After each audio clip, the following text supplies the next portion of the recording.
This program features live coverage of an African safari and may include animal kills and carcasses. Viewer discretion is advised. Good morning, everyone. From a chilly Djuma private game reserve, we're sitting at the dam.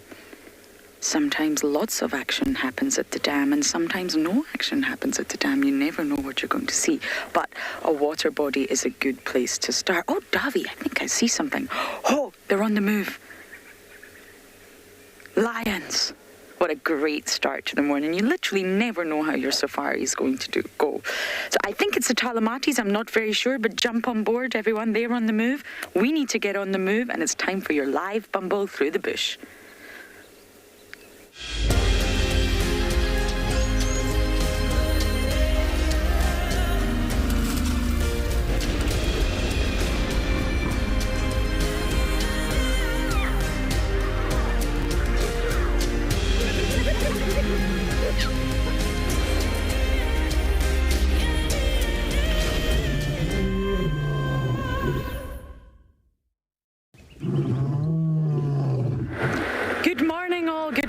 The lions are on the move, and if we want to keep up with them, we also have to be on the move. So first things first, of course, my name is Lauren. I do have Davy once again with me on camera, and we do have lions. They have arrived right in front of Gowrie Dam, and I am guessing, only guessing, that it's the Talamatis. I haven't had a close enough look yet to actually figure out who it is, but it's a very exciting start. It's so cold. My fingers are numb. I wonder if these guys are hunting. So bear with me as I bash through, but I must remind you, this is live. This is happening right now. Oh, got them. And interactive. So please do talk to us. Send in comments, jokes, puns, questions, stories, whatever you like. Use the hashtag Wild Earth on Twitter, at FC on the YouTube chat, or they're running. You can head over to the live safari page, register and submit your questions in the question box.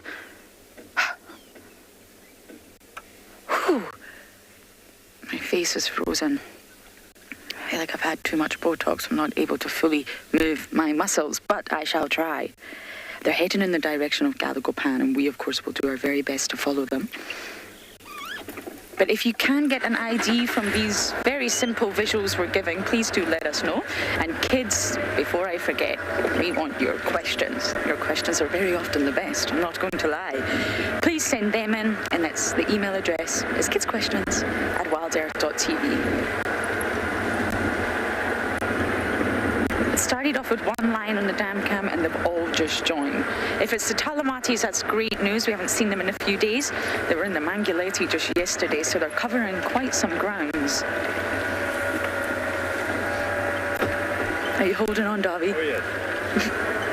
This is one of the bumpiest roads. Here we go. The lions did it smoothly, but I highly doubt Lauren will be so smooth.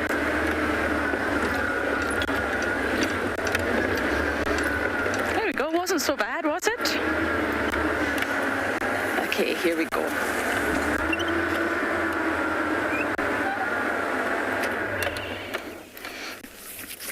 Oh, they're marching somewhere.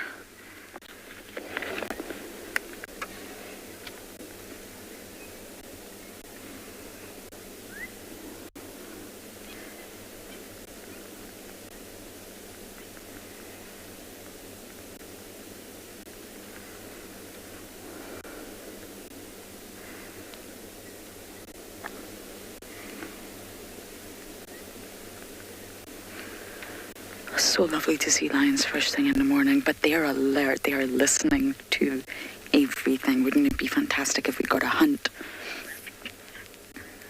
Okay, now it's very, very chilly on Djuma at least, but let's take a look at the weather across all our locations.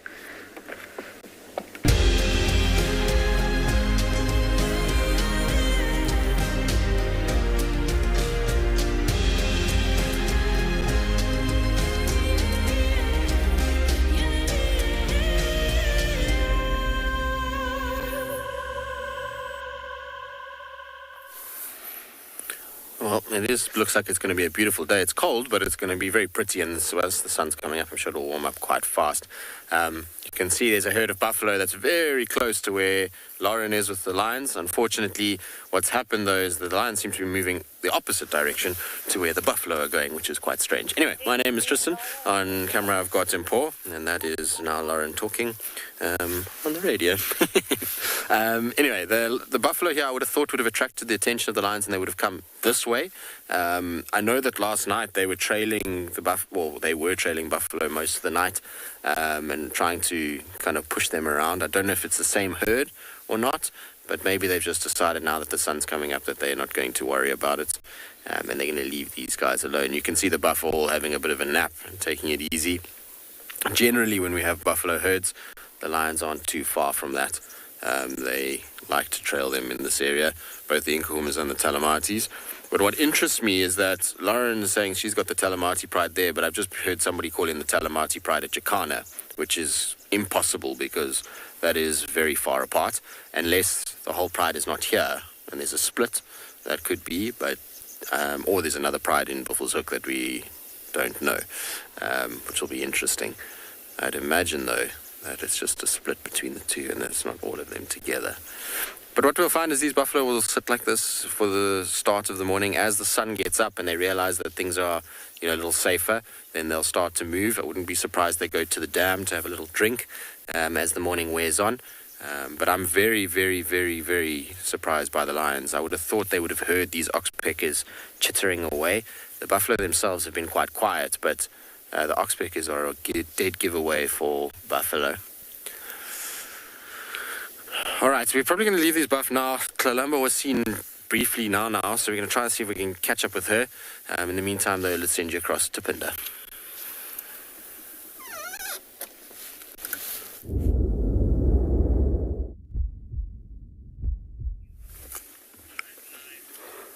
Good morning, everyone. It's so nice to have you all with us this morning on this nice, clear, sunny day. We came looking to head out of the lodge this morning and go look for some hyena. We're hopefully going to be going in to visit the hyena den. And we came across this small herd of zebra who are just feeding really nicely on the grass around here. There's lots of green grass around at the moment after our excellent summer rains. And then we've got the sunrise just on over my other shoulder as well, which has been really a treat to sit and watch for the last little while. You can just see it beautifully there. And we came, and when we stopped next to these zebra, we kind of chased them away a little bit. And we've just turned the vehicle off, and we've been sitting here now for the last I'd say like 10 or 15 minutes, just waiting. And there's a zebra running on the left, I'm sure. And they've just come and really moving in close around us in the vehicle here, so it's really cool. We can hear these ones feeding, pulling the grass up, and they don't seem too bothered with us here at all, which is really, really nice. These zebra, you can imagine, being close to the lodge, are quite used to seeing vehicles coming past them, and they have no fear or threat association with the vehicles. So, I mean, this is maybe 5 meters off to our right here, which is a really, really special thing to be able to observe animals at this kind of distance.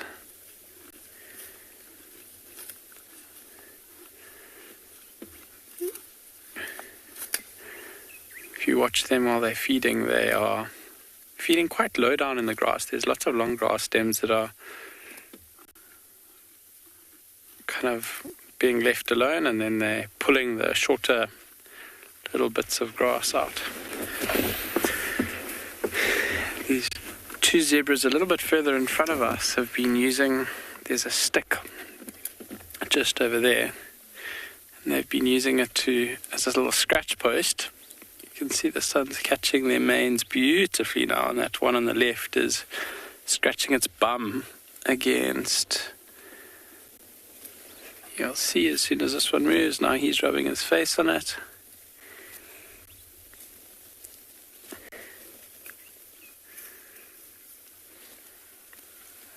Just getting a good morning scratch, trying to get any ticks off. And that beautiful morning light is now highlighting the side of these animals. What a scene.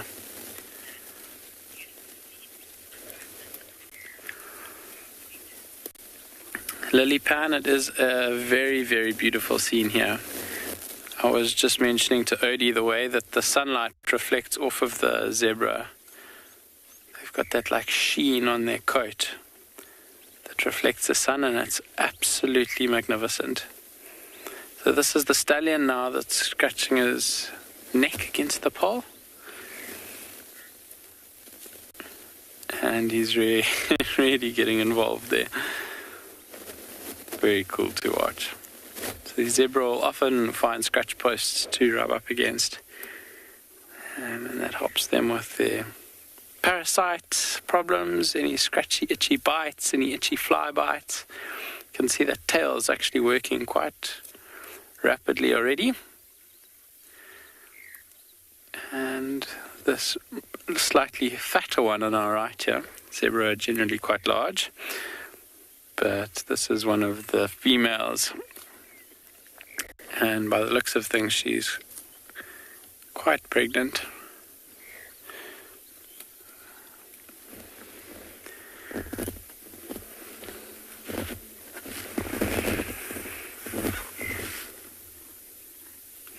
You can see that skin jittering on the forelegs of this one as well. Again, they kind of vibrate their skin a little bit. They pull it and release it, and that's to help them keep the flies off.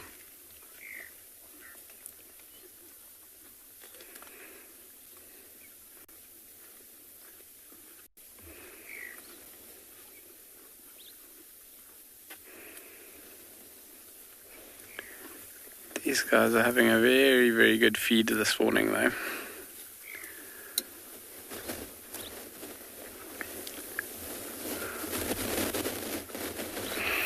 Beautiful, beautiful morning light. Like I was saying, our plan for the rest of the morning is going to be to head across to the hyena den, which is not too far away from where we are.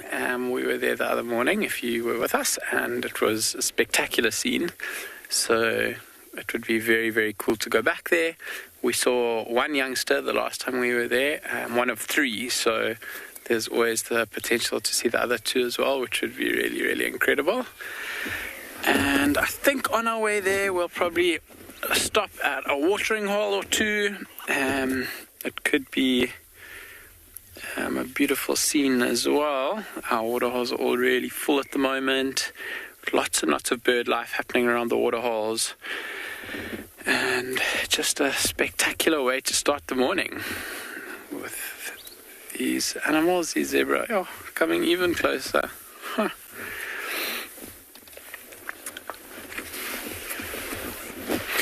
I always find it fascinating when people ask about how come we can get so close to these zebra, and I'll explain that it's a completely different scenario when you're in the car, like we are now, or when someone's on foot. And these animals have a very different association to people who are walking. And if I were, for example, to get out the car now, and they noticed me breaking the shape of this vehicle, they would hightail it out of here, I can guarantee.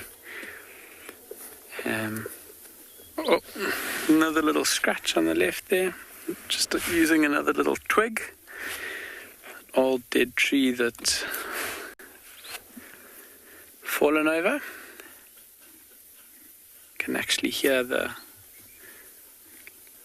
skin scratching. It's quite a sharp stick. I don't know if I would like rubbing my face against it. I don't think that would work very well.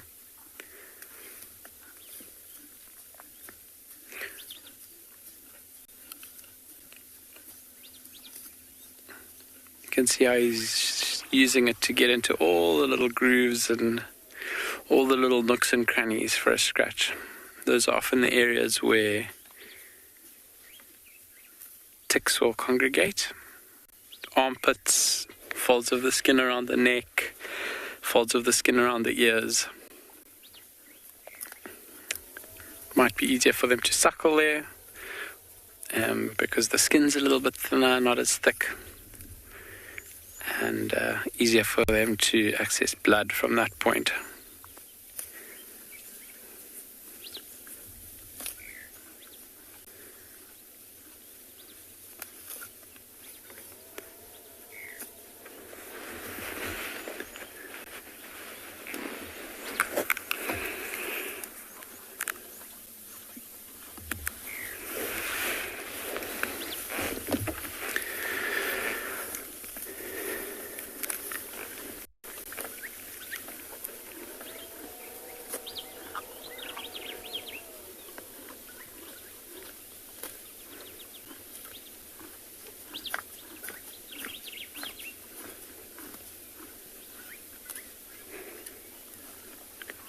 I don't know, in these periods of not speaking, if you can hear all the sounds coming from the zebra. It's been an incredible couple minutes here. We're going to send you across to Mike, who's busy doing a bushwalk. And we are going to carry on towards the den, like I was explaining. And we'll see you, hopefully shortly, with our next sighting for the morning.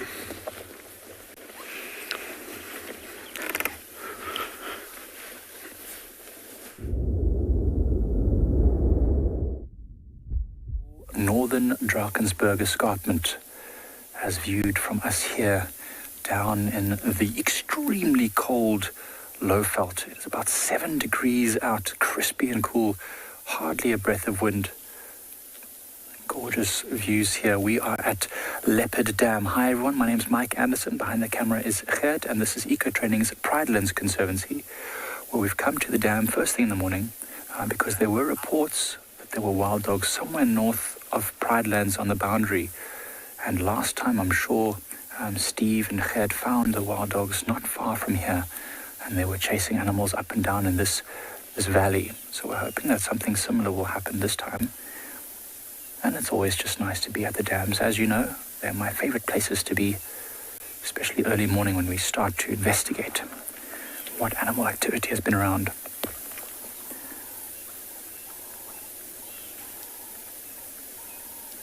Very, very peaceful. You can see lots of little twinkles in the water, insect activity, bubbles from decomposing vegetation, maybe a few terrapins, although it's very cold.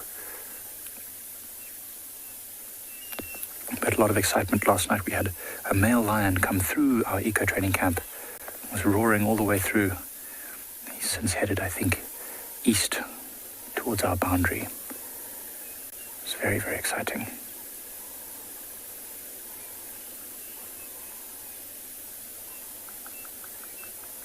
A few things you can hear in the background. Maybe some woodpeckers and normal birds doing their dawn chorus. Now is actually the coldest part of the day. As the sun rises, it generates wind movement from these low areas, moving up as it warms up. Cool air then filters in to replace it. It's actually the coldest part right now, even though the sun is warm in the shade. It's very, very cold. We're just speaking to Alexa, our backup, and she said driving out to this point to start our walk felt like being back in Switzerland. Her hands were so cold from the steering wheel. I can assure you, I can totally agree.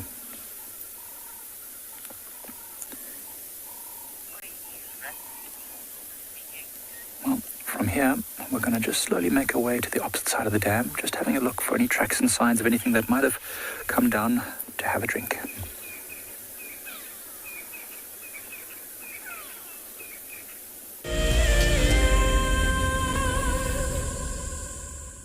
If you love to watch Wild Earth, then we are inviting you to join our Explorers program. For a monthly subscription, you will have the opportunity to win fantastic Wild Earth expeditions. Join our guides for a chat around the fire, receive weekly highlights from our shows, and much more. All the money will go to keeping these live safaris on air which in turn allows us to escape into nature every single day. Founded in 1973, the Endangered Wildlife Trust has consistently and effectively worked towards achieving our conservation legacy.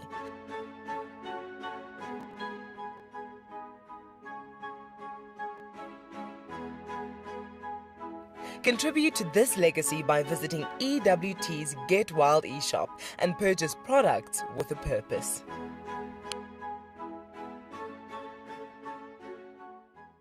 My name is Ross and I'm a field guide at and beyond Pinda Private Game Reserve. I love getting questions from guests on Wild Earth because I love sharing and learning information about nature with new people, and it also makes me feel like you're all joining me in real life. If you want to ask a question on Wild Earth, then you need to register on our website. Once registered, go to our live safari page and submit your question below our live feed. Guys, just watch what's happening. See, watch the elephants, watch the lions. See, the first ones to run are the cubs. Can you see them? They are right here. I'm not sure how scared you were, but I was quite nervous. But absolutely incredible. Expect the unexpected here on Wild Earth daily. Delivering 6 hours of HD wildlife content live every day is no small feat. It's a massive team effort and we all rely on one another. Cam Ops have a bit of work to do in the morning, up nice and early, get all the checks out of the way and make sure we're ready to go live. Helping others fall in love with nature brings meaning to what I do. It's also a lot of fun.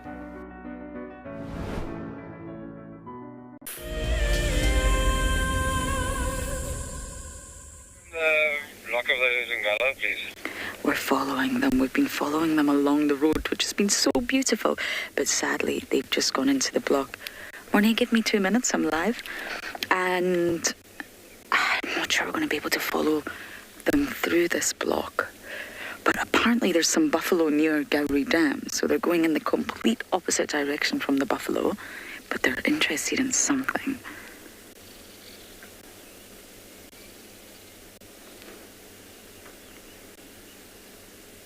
I think it's the Talamatis. The rest of the pride, of the Talamatis at least, have been found on Bufosuk. The sub-adults. So I wonder if they've just split for now. And they're hungry. It's cold. Their bellies are definitely not full.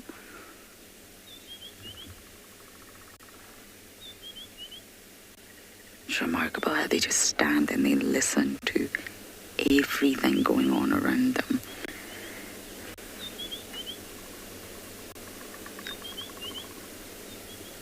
Okay, we'll try and just get round a little bit here, Davi, but I'm not entirely sure we're really going to be able to follow them through here. This is a block that Kalamba loves, Tingana loves, and Hasana also used to love, so it seems to be a great block if you're a cat.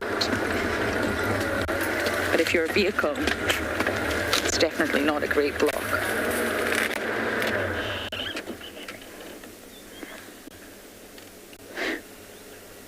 Are you managing there, Davi? Yeah.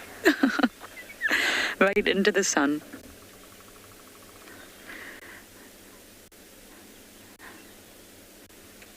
I think they're maybe going to try and take down something small here. And with many hungry mouths, it's not going to last long.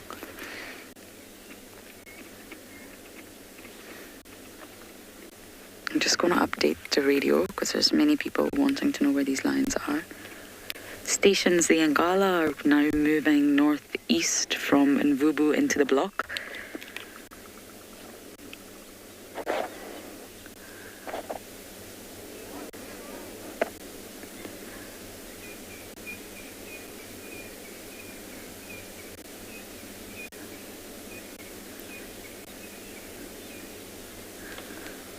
It's amazing. We just had the Nkohumas on the southeastern corner of Djuma the other night.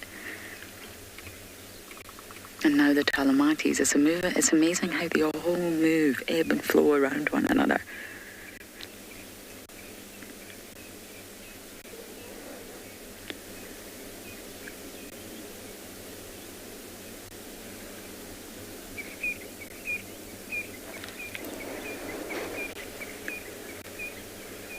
She's not moved a muscle.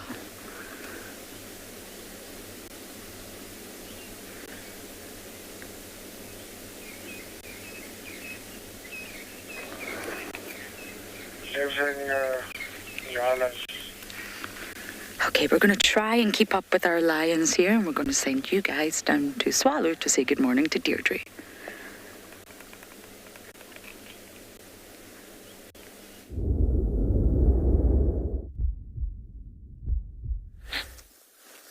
Good morning and welcome to Tswalu. And that giraffe carcass, the gift that keeps on giving, the vultures have finally found it. It's probably well over 5 days old. And we've got a beautiful lappet-faced vulture in the tree there. Normally in their pairs. But you're with me, Deirdre, and on camera, BK. And yeah, we're just... we haven't got to the carcass yet, but there's a couple of vultures around apparently. And we'll see what's the update. But you can't smell it, but it is quite potent. It's just getting... I don't know if you can get stinkier than stinky, but it is pretty much stinkier than stinky at the moment. So, of all the vultures, the lappet-faced vultures got the biggest, chunkiest beak, the best beak to open up the carcasses. And, okay, well, he's doing a flyby. Maybe he's finished eating. Flying in the cooler air like this requires a lot of flapping for vultures. They generally tend to prefer to fly when there's thermals. Okay, let's go forward, and then we're not too far from the carcass itself, so we can see. We just creep forward to see if there are any other vultures on it at this stage.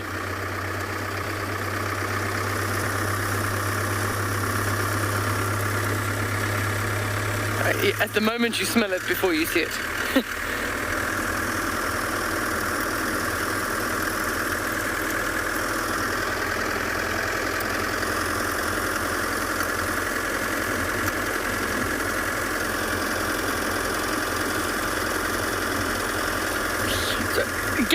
The question, why did it take the vultures so long to find the carcass? So, interestingly enough, there was another carcass of another animal probably about 2 dunes to the west, and I think the vultures were busy on that one first, so they already had food. And that's probably what took them longer to find this one. I also think that the vultures, with the mountain being so close, I don't know if that just messes with the thermals and their ability to fly a little bit higher up to actually see the carcass. I mean, they've come in eventually, but they don't stick around for very, very long.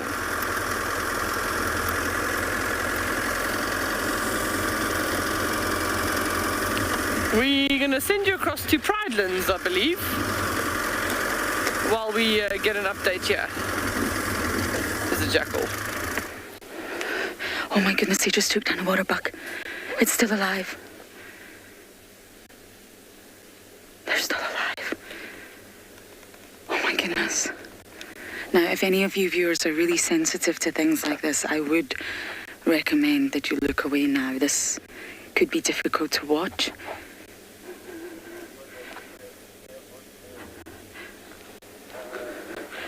We've got 3 lionesses, and the water buck's still moving. I can't see if it's male or female from here. Can you, Dove? No. 4 lionesses.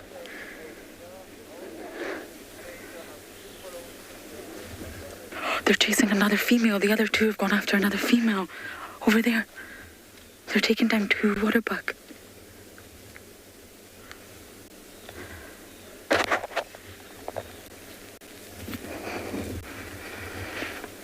I can't believe this.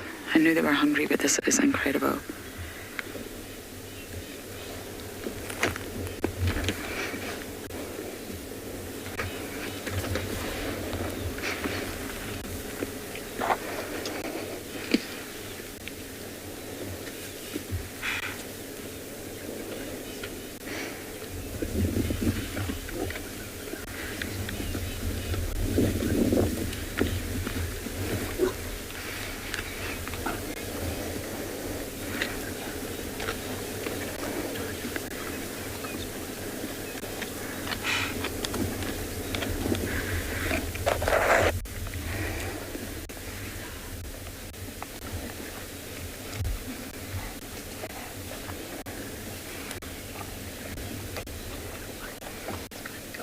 You see the lioness at the front, at the very top, she's still on the chokehold. Everyone else is eating, and that lioness at the front is still ensuring that this animal is dead.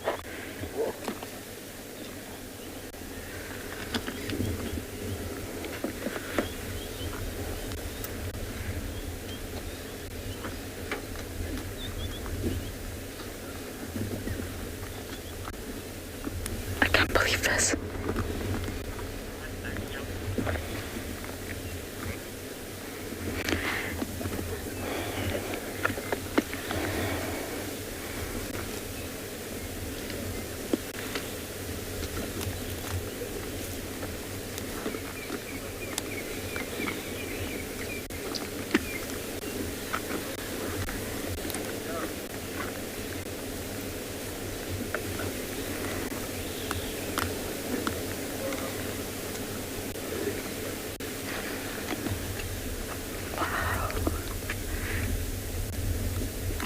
Waterbuck is a big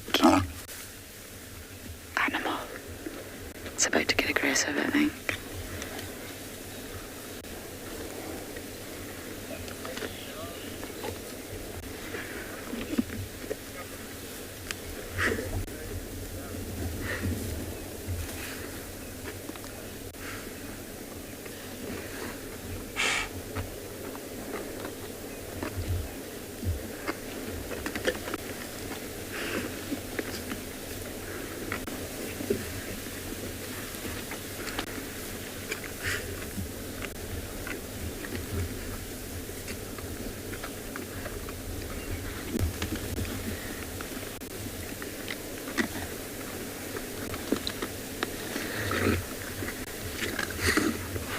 I think the waterbuck is dead now.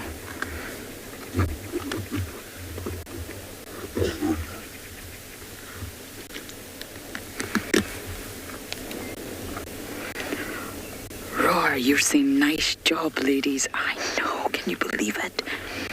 We witnessed this happen live. Literally, by the time you came to us, this waterbuck had just fallen on the ground.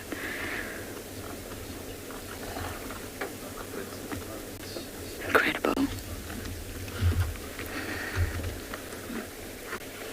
They were listening to this waterbuck long before they attempted to make this kill.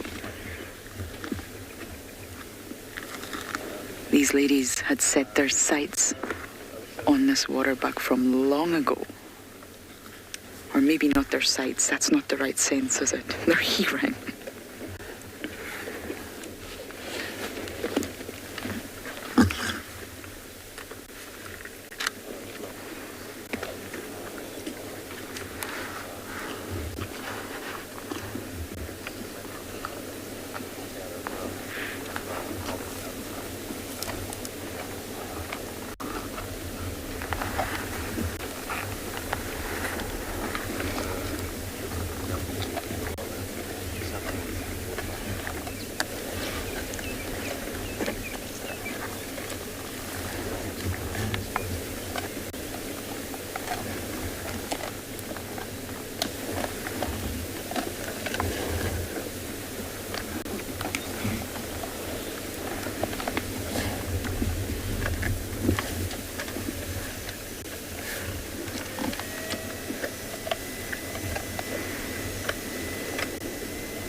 our technical difficulty, we'll try and get Juma back as soon as possible.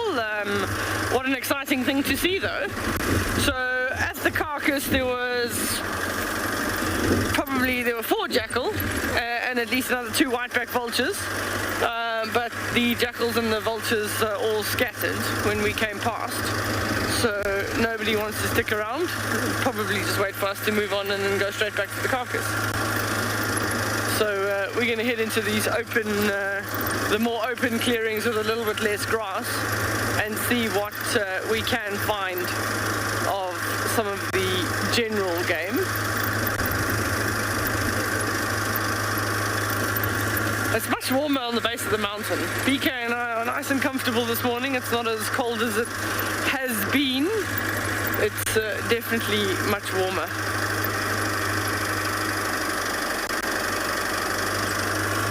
Even on the tops of the dunes is generally warmer than the bottom of the valleys.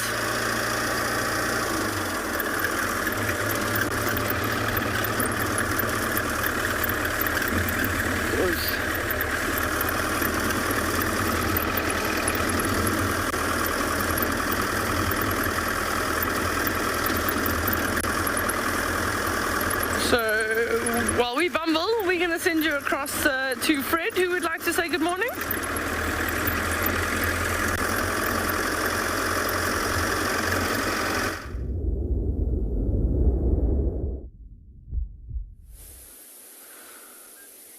Good morning and welcome to And Beyond Ngala. And what a brilliant way to start the day with 2 lionesses and 5 cubs. Definitely very happy with my name's Fred, and behind the camera we've got Craig.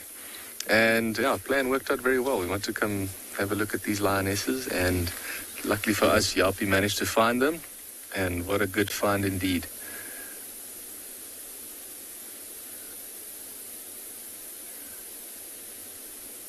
And you can see they're very content with life at the moment. Cubs are busy playing with each other.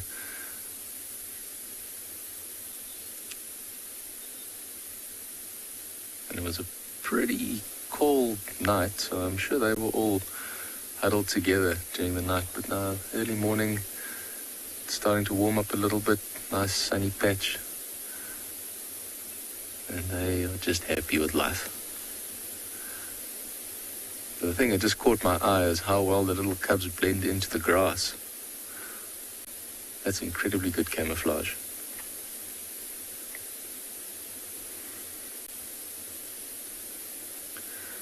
So the lionesses aren't moving much at the moment, but you can see the cubs are very curious. They've obviously rested well. They probably had something to drink during the night.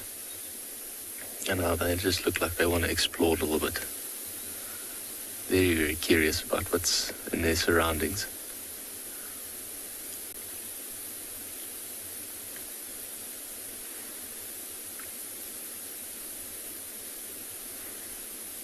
You'll generally see as they get older, the distance that they leave the lionesses when they're exploring actually increases a bit till at some stage when the lioness feels that they're too far, she'll actually give a soft little call just to let them know to come back. If she feels uncomfortable that they're too far, then she'll definitely make sure that they come back.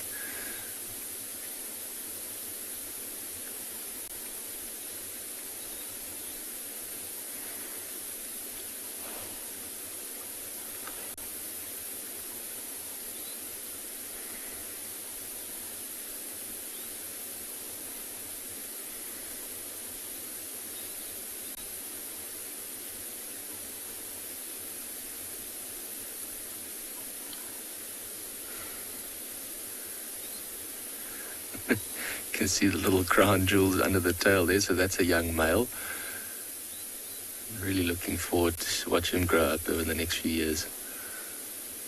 But it's a lovely time of day. You can hear some brown-headed parrots calling in the background, and crested francolins and Natal spurfowl.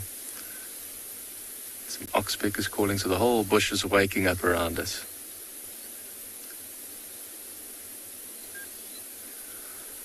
So Freddie is asking which pride are these lions from. So these lions are part of the Birmingham Pride. And so in terms of where we are in Ngala, we're pretty much right in the middle. So this is central in the territory of the Birmingham Pride. Don't know where the rest of the Pride members are at the moment, or the Ross males, but the two lionesses have managed to stay actually pretty close to the riverbed and just keeping the cubs safe. But look at those two busy playing with each other. And you can just imagine that at this young age, that's part of them developing their skills. Whether they move around, running, stalking, pouncing, developing their muscles. And that's all helping them develop the skills they'll need as adult lions.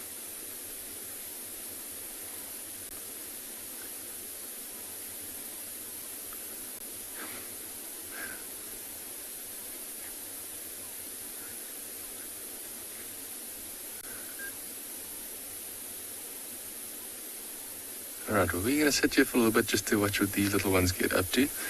In the meantime, we're going to send you over to Mike for this bushwalk.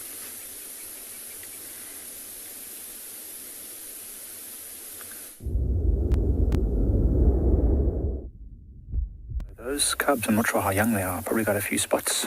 These striped animals were making a bit of noise earlier, these zebra. We came to investigate what it was, and we found them here. Some headed to the waterhole behind us. These ones are staring off to the left. I've just seen an impala come onto the edge of the clearing there, so that's one of the things that got their attention. Perhaps they weren't sure what it is. I'm now moving directly towards the impala. Now, this is exactly where Steve and Gert had the wild dogs a week or so ago, or maybe 2 weeks ago. And we know that they're animals of habit, so they'll come back through this area often. And we wondered if the zebras were maybe making noise for the dogs. Wild dogs can't really threaten a fully grown zebra like this. They're far too powerful. It's not impossible. It's probably a kind of place where these zebras will come first thing in the morning to try and get some sun. It's nice and open. It's a good place to spot danger. And it's warm first thing in the morning with the sun.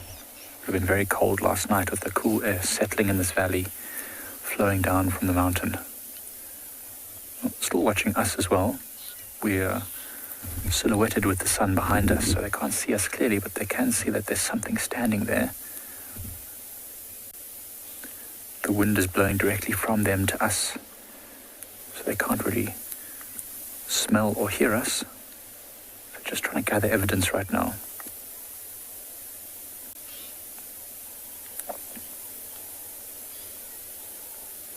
Very curious animals, especially if they're not really sure what it is, if they don't feel directly threatened. Sometimes with giraffes especially, if you go and sit behind a small bush, and they will come straight towards you to try and investigate what it is. Well, I don't think they're going to be too alarmed by us, and we're going to leave them soon. But what we're going to do is send you over to the Talamati Pride, still with the waterbuck.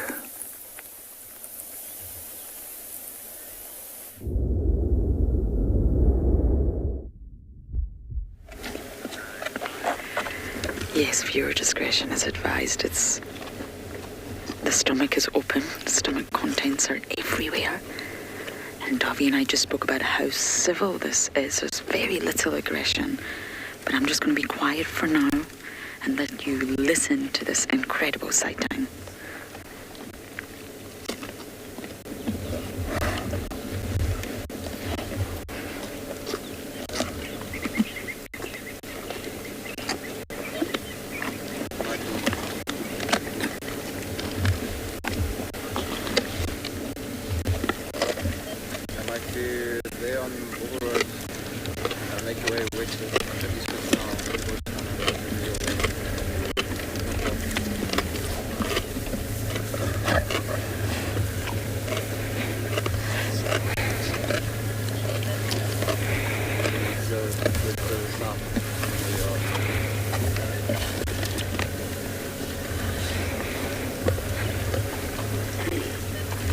Go back a little bit, come south down Google Road, and then go eastward into the bush. Get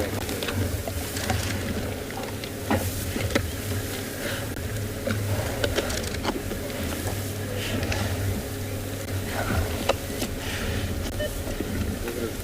come back from where you were now. Right? Go back south down on Walker Road, and then just look to your east, probably about 80 meters east from the bush now.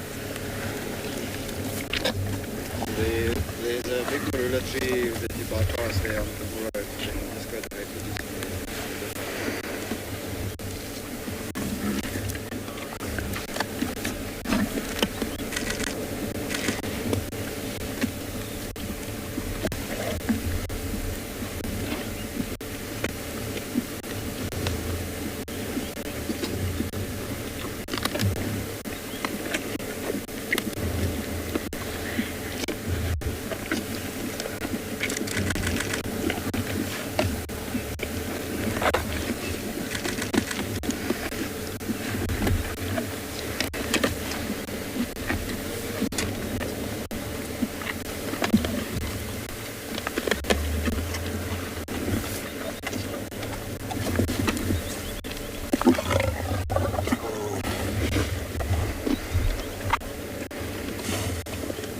Definitely a little bit of aggression, but nowhere near the levels of aggression at a kill that I've seen before.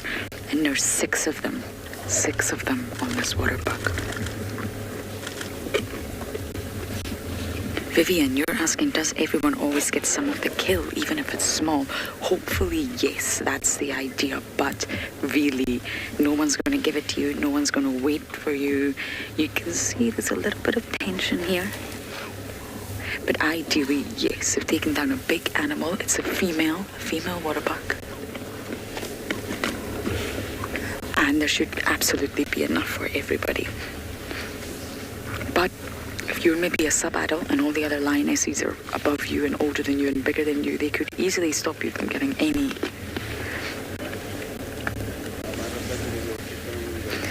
Okay, this sighting is just unbelievable. I'm so glad we got to share it with you all live. But for now, over to Tswalu.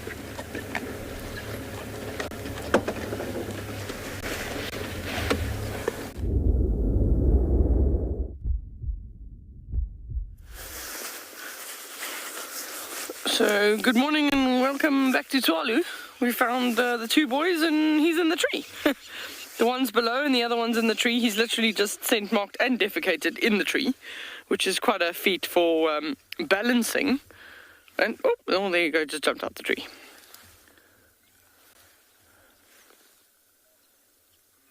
So they are looking quite hungry if you just look at that indentation behind the belly. I think the last thing they probably ate was that stinky giraffe. They're not too far from it, but I definitely don't think that it's got value for them at this stage. I think the best is going to be to reverse. And we just go past this clump for you, BK. The other one will come, the second one's there. So this is their, they are being shouted at by a wildebeest, but a wildebeest is a little bit too big for them. And he doesn't even have a proper snort. He's like, he sounds like he's got a bit of a blocked nose this morning. That's who they're looking at now. I wish I had a blocked nose.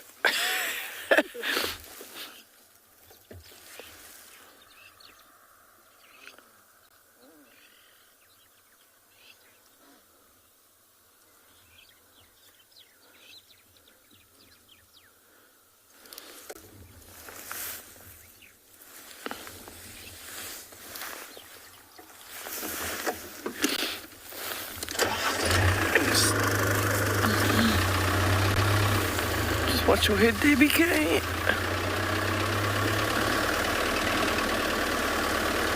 We didn't even have time to turn the vehicle around.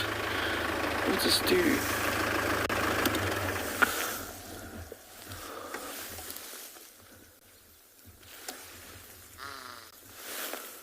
I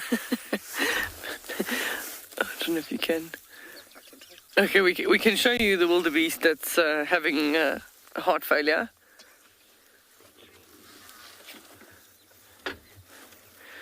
Snazzy Zeb said, "What? A cheetah in the tree? That was awesome." They do it a lot here. That's the squeaking wildebeest. The wildebeest with the blocked nose. He's a regular one with his little bicycle handlebar. He's got very different horns, this one. He's saying, I can see you, so don't bother coming any closer. And then he sees one, and then he sees the second one, and he's like, oh. And sometimes, because he's not afraid of cheetah, he's just warning everybody else. Sometimes he'll even walk closer to make sure that they maintain them in their sights.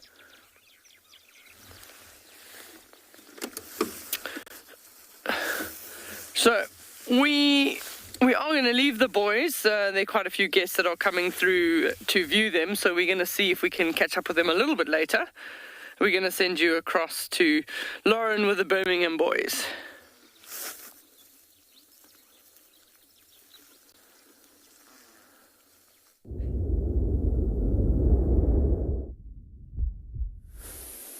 Welcome back to our little bundle of lions. It looks like most of the cubs have now moved towards the two lionesses. And they're making the cutest little sounds. And some of the cubs tried to suckle a little bit. The lioness was growling a little bit at them, and they sort of biting each other and very, very playful. So I think if they bite too hard on the mother, then she might snarl at them. But just look at that. She seems content with them drinking. Definitely part of their morning routine.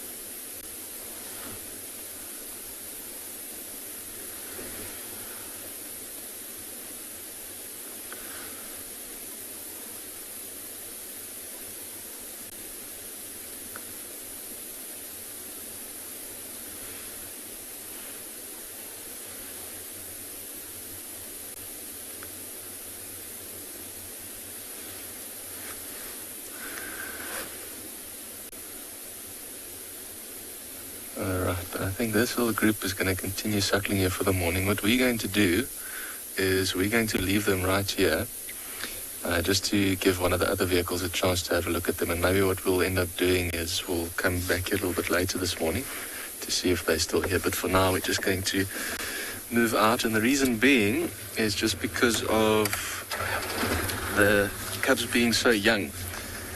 We're still only doing one vehicle at a time. And it's just from a sensitivity point of view until they get used to the vehicles. I don't want to overcrowd them too much.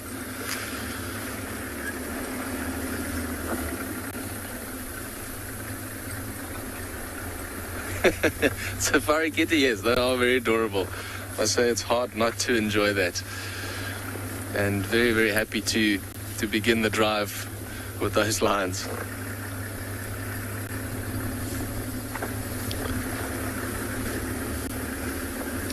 But it's going to be interesting to see how long they actually decide to stay in this area and if they want to join up with one of the other lions. But just before we left, we did see another lioness, one of the old lionesses, join up with them. And she's been having quite a severe limp for a while.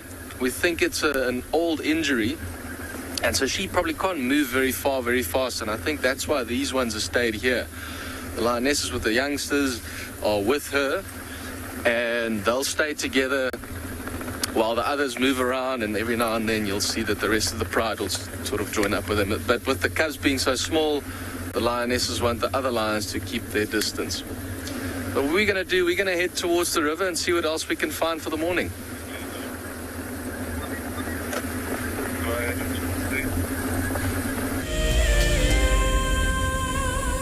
Take 27. I'm Carol from Chicago, USA. This is me 5 years ago. No music, no editing, real time. I was hooked. Thank you so much for that, Wild Earth. I had lost my job, and I also lost one of my pets. So Wild Earth has seen me through very hard times, and I just want to thank all of you for being there for me when I needed you most. We love you. We start and end our day with you, teaching our grandkids all about nature through you, your wonderful educational safaris. We really do appreciate being on safari with you, especially when it's cold and wintry in Canada. And considering we've been in lockdown for 18 months here in Saudi and I've not been able to fly back to South Africa, I want to thank you for bringing your safari back into my life every single day and night. I love it, love it, love it.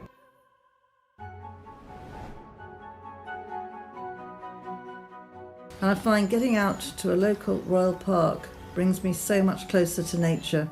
I can leave my pain at home. And like watching Wild Earth, I find it's the most amazing way to step out of life's difficulties and just breathe.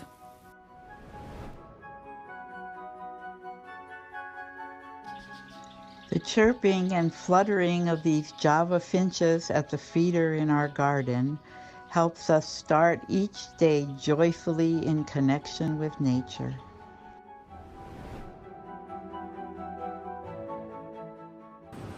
So this is our piece of nature that we've been enjoying and has been keeping us sane during lockdown. This morning we have 8 oyster catchers on our beach, which is a real treat. Hug a tree, Steve, just for you. I love being a camel for Wild Earth. The animals coming right up close to you, especially like lions. Sometimes you get nervous, but you have to go with the flow. My favorite animal to film is the elephant because of how big it is. But when it's really up close to you, it's one animal that you would say, I really respect you.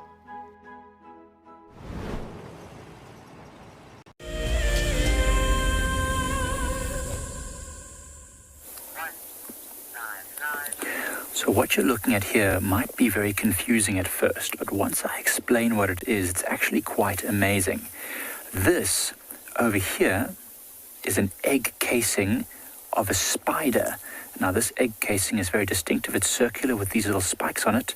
This is the egg casing of a brown button spider, which is, I think, Latrodectus geometricus, which is a species that's found in this area.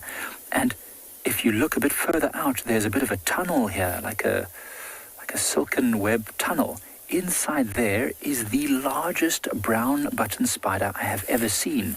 Now, these spiders are very, very much linked to human habitation. In fact, you can find them all over South Africa in people's homes. It's one of the medicinally important spiders in South Africa, and this is the first one I've ever seen out in nature, completely removed from human habitation. And it's a massive female with lots and lots of egg cocoons. She's been using this for a long time. I don't know how many seasons these spiders can live, but certainly more than one season, because what it's done is it's created this silken retreat where it can stay protected from dangerous animals that might want to eat it, like birds, and also from the worst of the weather, especially the cold. They really don't like cold weather. So you can see this silken cocoon, or this little retreat, is covered in leaves all around the outside, and she's pushed herself as far down in there as she possibly can, which is amazing. This spider, I said it was medicinally important. It is having a cytotoxic venom, which is not very potent, but if you were very young, a baby or an infant, or very old and frail, and you got bitten by the spider, it could require medical assistance. Generally speaking, most of us who are in our younger or middle ages with a fairly robust immune system, if we got bitten, yes, it would create a wound, but it wouldn't be particularly life-threatening in any way. So that's quite amazing, though. I've never seen one out in the wild, and this one is big. I would say probably the abdomen was much larger than my pinky fingernail, which is significant size for a button spider. There's another type of button spider which in other parts of the world might be known as a black widow. So it's the same family as this one, Latrodectus, but it's more potent, the venom. We have them in South Africa as well. Cheryl, it is amazing. As I said, this is the first time, Cheryl, I've ever seen one in nature, and it's an absolute monster. It's a beauty. It's far bigger than my pinky fingernail. But I just wish we could really get in there. We could see it when we first arrived, but then as we moved around it to try and film it, it sort of moved deeper into its little retreat. But it's really quite amazing. It will come out at night, and it's a web-dwelling spider. So it will literally just live in this tree. I can see lots of spindly webs all around this tree. It's not like the orb webs that makes a nice flat web. It's more like the tent web spiders that make just a messy, spindly web all over. And then it's very sticky, so small animals, small flies and things will get stuck with it. But really amazing. So whilst this spider is in its retreat, not feeding or hunting in any way, we'll send you over to Lauren, who's got the Talamati pride still busy feasting.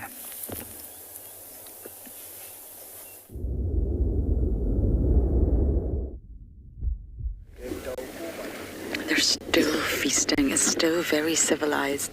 Little aggression. All females. And Davi and I were just saying this is very interesting because there's a sort of myth here that predators don't eat waterbuck because they're smelly.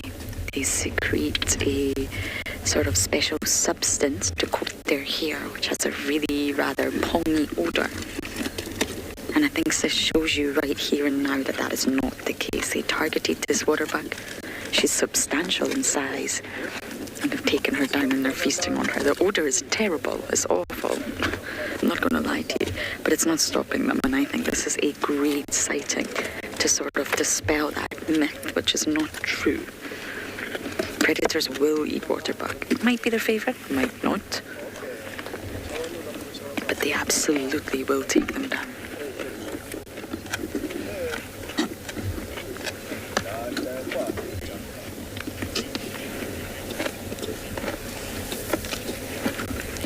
Renee, it's funny you should ask that. Davi and I were just discussing that. Is it quite civilized because it's only females? Possibly. Possibly it's a small number of them. It's a big kill. If you look at the position of them all here, although it's not the most pleasant thing to look at, they all have sort of space. They all have an area of the waterbuck's body that they're eating. They're all feasting. No one's having to push their way in, no one's left out, no one's on the sidelines. Everybody is literally quite happy with their own little area that they're eating. It could be down to that, and it could be down to the fact that there's no males here, sub-adults or adults. Very possibly, Renee, but it's really civilized. I mean, I've seen many lion kills, many lion hunts, and I think this is the most civilized one I have ever witnessed. There's been a few growls, but really nothing like what I have experienced at previous kills. I think it's to do with the fact, the dynamics, the gender dynamics, and the number.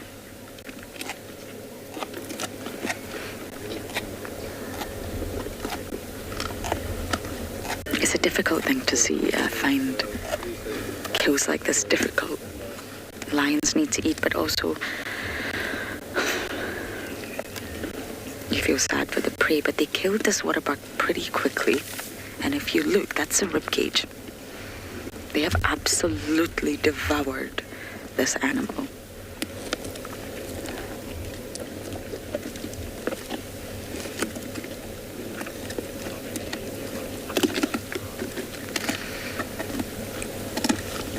The noise, the smell, it's quite overwhelming to be here. And I've followed the lions from Gowrie Dam, followed them, watched them. They made the kill.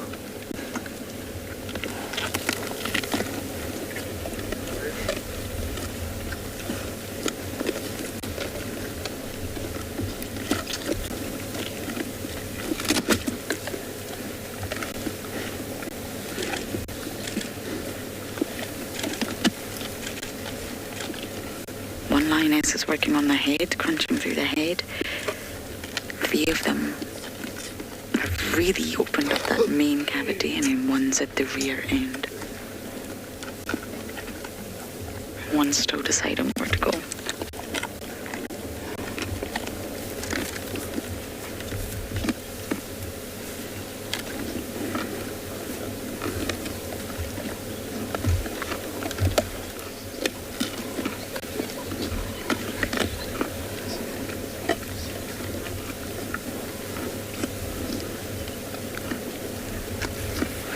Two of them were ready to take on that other female waterbuck. She got away.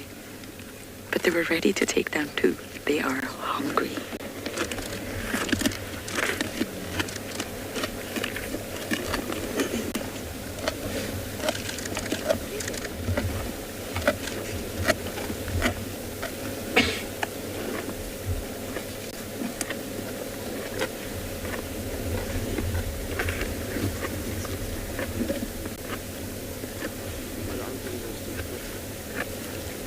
And that is the benefits of being in a pride.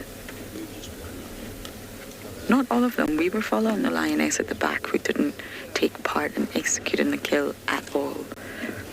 But a number of them did it. It was coordinated. It was silent. Executed to perfection. One lioness goes for the throat, the chokehold. The others tackle it to the ground. And then, of course, they start feeding, I'm afraid, while the prey is still alive. It is very difficult for us to get our heads around.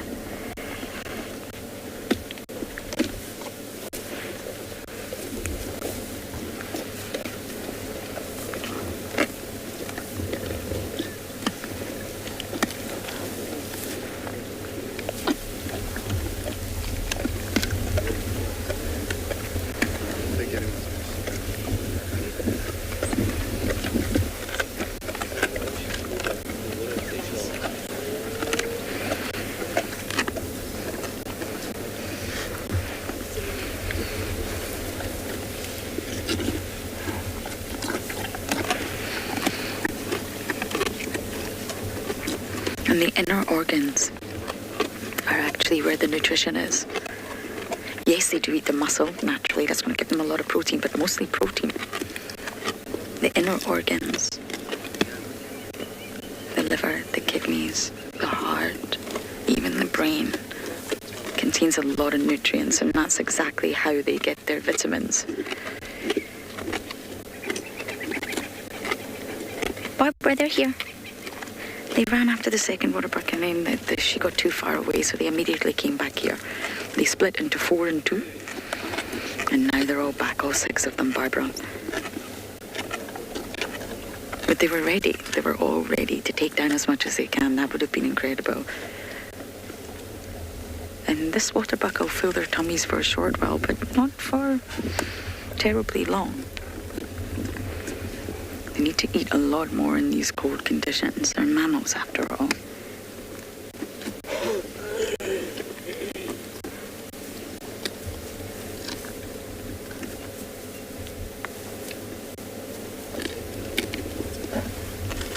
Now, they don't eat the stomach contents. You see that they ripped it open, but they won't eat it. But naturally, they will eat a little bit of the partially digested plant matter.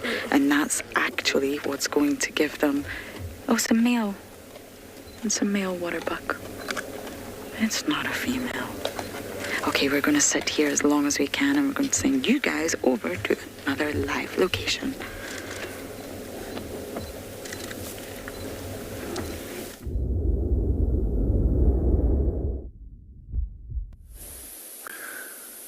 So from lion cubs sunning themselves in the morning to tree squirrels. So we've managed to find a group of 4 tree squirrels that are busy using this early morning sunshine to heat up. We can just see the one clearly at the moment. But they are fascinating to watch. So this one is sitting on the trunk of a jackalberry tree. And it's often trees like this that they will use to make their nest, because they live in the hollow cavities of trees is where they'll nest, and they'll live inside there. They'll line the inside of the nest with leaves and grass to make it nice and comfortable for them. Especially this time when we're going into winter, where it starts to get pretty cold at night. You can imagine they're going to need a nice and warm nest to keep themselves warm. You can see there off to the right's the other one, sitting on a flimsy little branch. Also not doing much at the moment, just using the sun to warm up.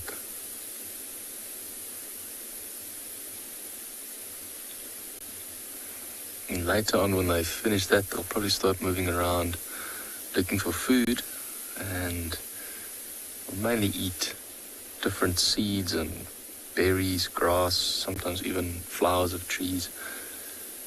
We also have a tree here called the shambok pod, which makes a very, very long pod, and I've even seen them eat the seeds of that as well.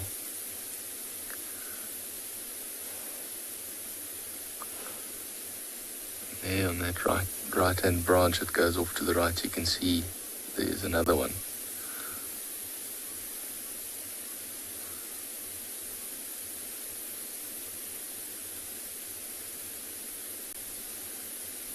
They're very alert little creatures, often keeping an eye out for any danger, be it a snake or an eagle. You often hear them alarm calling. Even if a leopard would walk past here, they'd continuously be alarm calling, and that's one of the things that we'll listen out for when we spend time in the bush, is the alarm calls of different animals, and especially squirrel. So often they'll look at what they're alarming, and if you spend some time and look carefully, you might see, oh well, there's a python in the tree, or there was an eagle that flew across, or even if you're luckier, something like a leopard. That little stretch.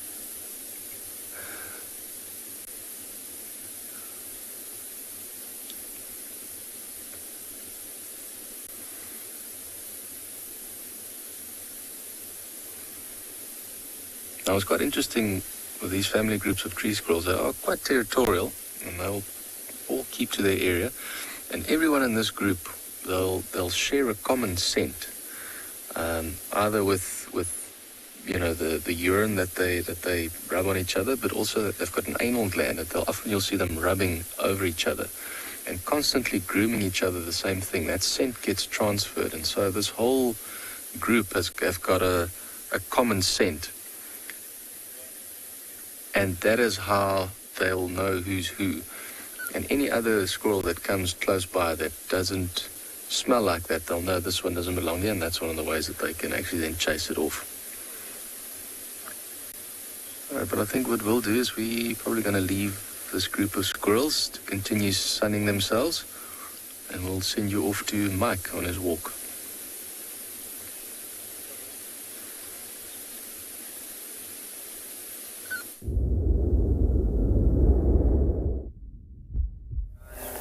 So what we're looking at here is a very interesting little plant, which some of you might not have actually seen before, because it's not super common. It is called a short-lobed kalanchoe. The group of plants is kalanchoe.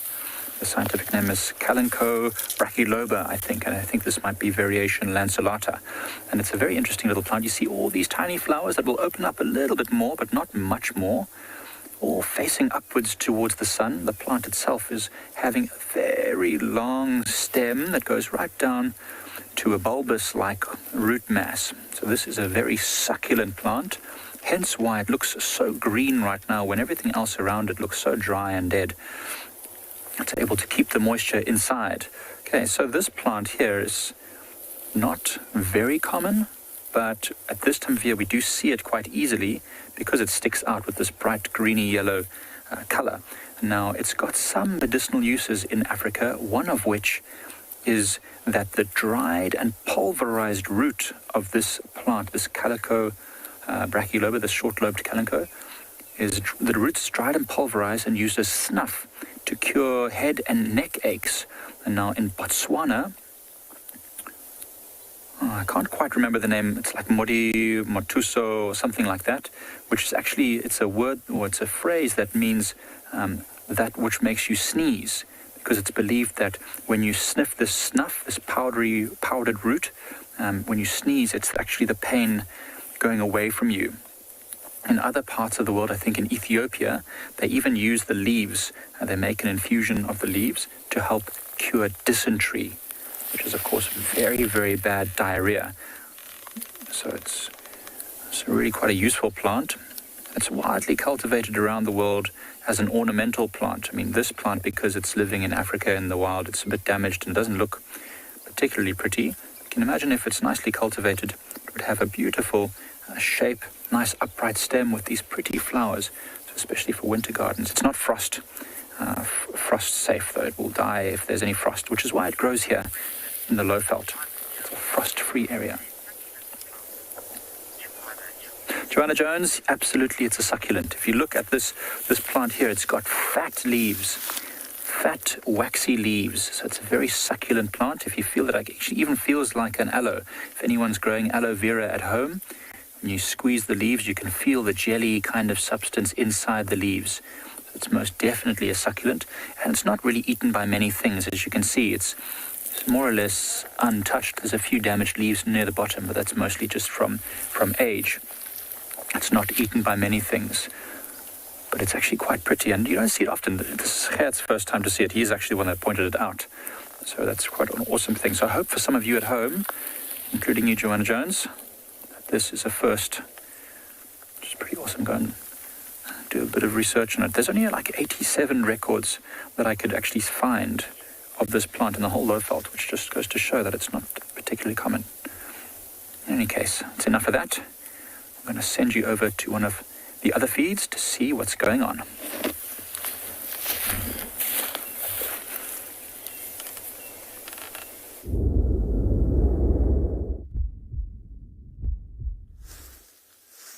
And we've just found this lovely couple on an early morning stroll.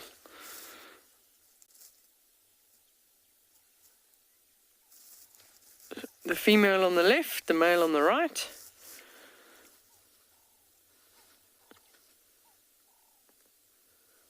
Now they're more worried about us. They were just walking quite casually, not really feeding, just walking, making a choice to move further away from us, but they've stopped now. We're looking for anything to eat. Ostriches eat anything. They even eat anything shiny as well, but they do like to eat lots of bugs. Some plant material, and pardon the bathroom.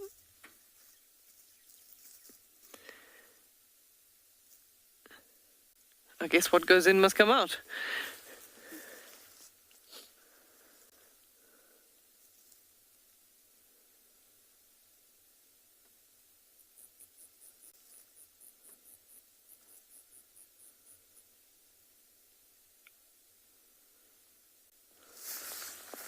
So they're fortunate that they're nowhere near those two cheetah boys, because those two cheetahs were quite hungry, and they will tackle ostrich. Ostrich can run fast, but not necessarily faster than a cheetah. Most of the time, though, I think that they get caught at night time. They're like, "What? You said cheetah?"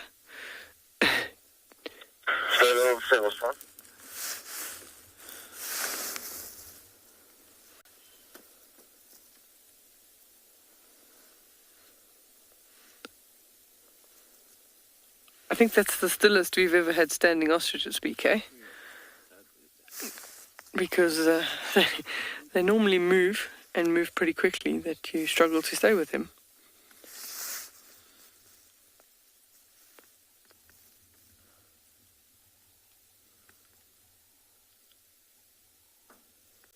It's actually a very, very nice colour comparison to see. You can see them both clearly. The male's got those little like russety red tail feathers. They both have white on the wingtips, and then the male having the black feathers versus the female. And the thought process is that obviously the male wants to stand out so that he can attract the female, but also that camouflage works well for them for sitting on the nest. The female will sit on the nest during the daytime when she's more camouflaged, and then the male will sit on the nest at the night, which means he blends in.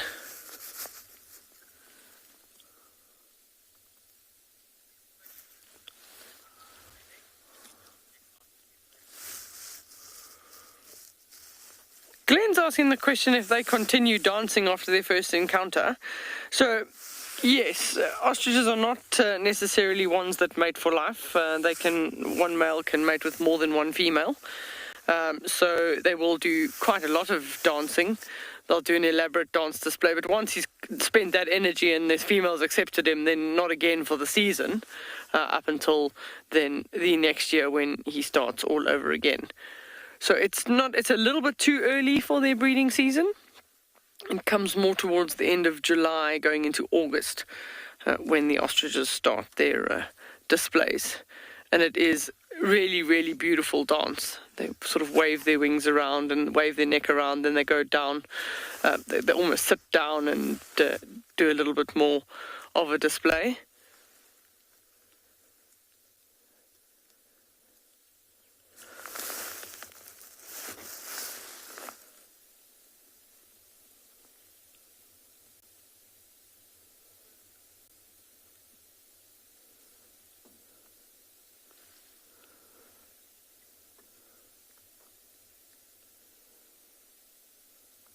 They are definitely the stillest standing ostriches we've had.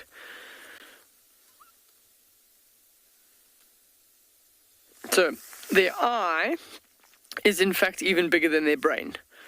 So the eye would probably be at least, I would have to say, about 4 to 5 centimeters across. It's a very, very large eye on either side, and then a much smaller brain in the middle. Not known for too much intelligence.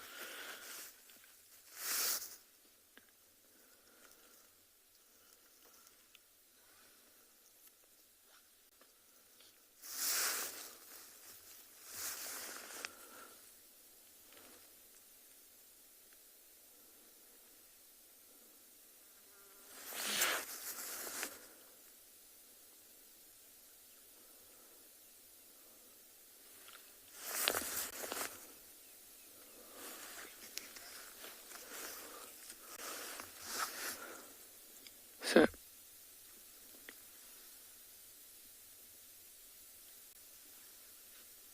BK called it a very large chicken. I'm sure they'll move on now.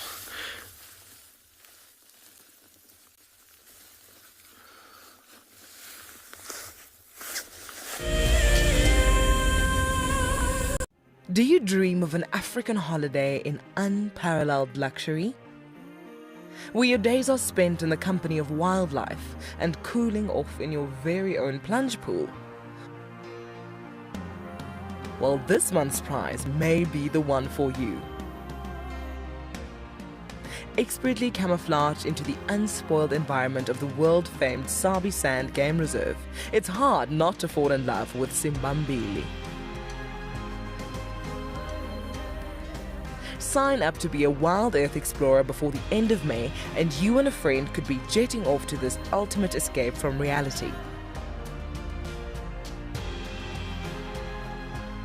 A luxurious safari and spa getaway wrapped up in one impressive package.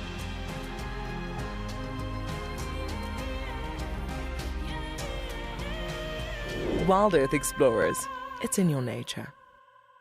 The Mara Triangle is a jewel in the Kenyan conservation crown, and thanks to the dedication of the Mara Conservancy, it thrives as one of Earth's greatest national treasures. We have been experiencing a reduction in the waste nets that we collect on a monthly basis, and this is basically attributed to our intense patrols. Over the years, this courageous team of anti-poachers has reduced poaching to almost zero. Mimi naitwa Stephen Olereso. Nimefanya kazi miaka 16 sasa. Kuanzia miaka 2002. Hao wanadamu ni wenye utua sana sana inaogofya ni wale wenye wanaenda kama ndovu. Wanatumia kama bunduki. Sasa hiyo ndio huwa inakuanga hatari sana sana kwa sisi. As a result of the global pandemic and the massive reduction in tourist revenue, the Mara Triangle is facing a financial crisis. They need your help if they are to continue their ability to protect this magical land. My name is Lauren, and I'm currently working in Djuma Private Game Reserve here in South Africa. I love answering your questions during the live safaris. It's my favorite part. It feels like you're on the vehicle with me, and I'm able to teach you exactly what you want to know. If you want to ask a question on Wild Earth, then you need to register on our website. Once registered, you must go to the live safari page and ask your question below the live feed.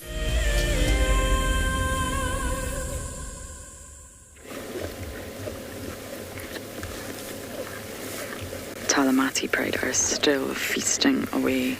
This water buck is almost, it's it's not going to be long before they completely finish it.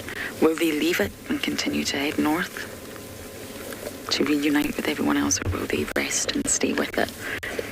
This leaves potential for hyenas, which of course excites me very much.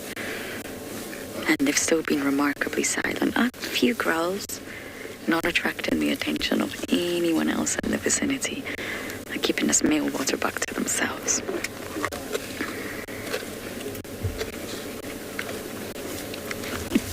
And just to wrap up what I was saying earlier, cats will inevitably eat some of the partially digested plant matter in the intestines of the prey. It's not what they want, but they will inevitably.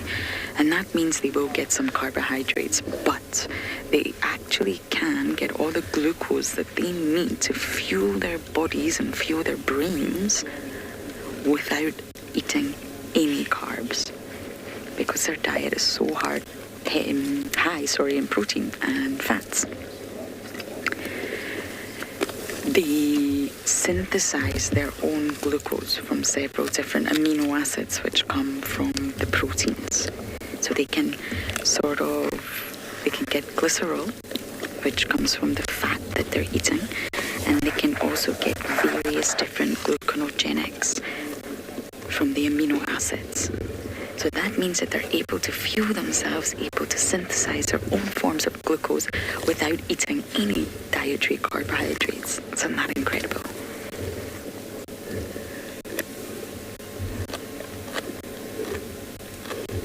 And that's how they survive on a diet that's so high in protein. And all the vitamins and minerals and essential nutrients come from the organs.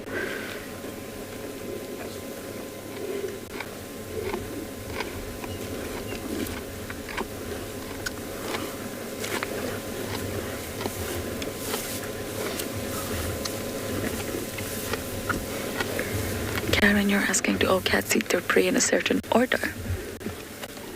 Oh, you mean parts of the prey? Not necessarily. With cats, it differs across the board. So lions here are social, so they're cooperative. Through body posturing and complete silence, they were able to make this hunt. They were able to execute it to perfection, and it resulted in success. But with leopards, of course, they've got to go it alone. Tristan watched Kalamba the other night with her Steenbok kill eat the head first.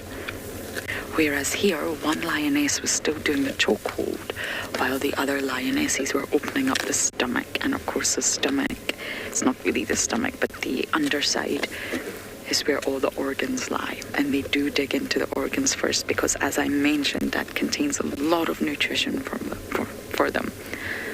All their vitamins, all their macronutrients, all their minerals, they get that from the organs. And then they start to work their way out. You will normally find leopards do that too. They'll normally kill their prey, preferably hoist it, and then open from the stomach and work their way out from the underside. It's the softest part as well. But Miss Kalamba clearly went for the head the other night, so it does differ. But when you've got numerous cats eating the same prey, they will all just try and get as much as they can. They've just got to go for it, especially when the entire pride is here with all the males as well. Take what you can and run.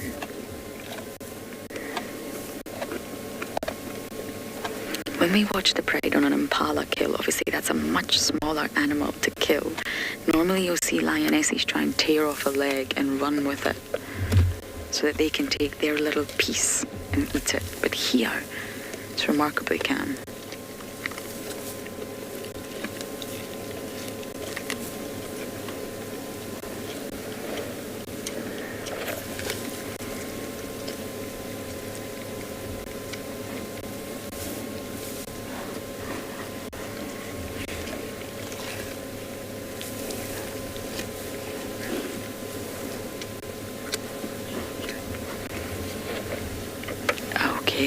We of course are not going anywhere, but you guys are going to bumble on down to Tswalu.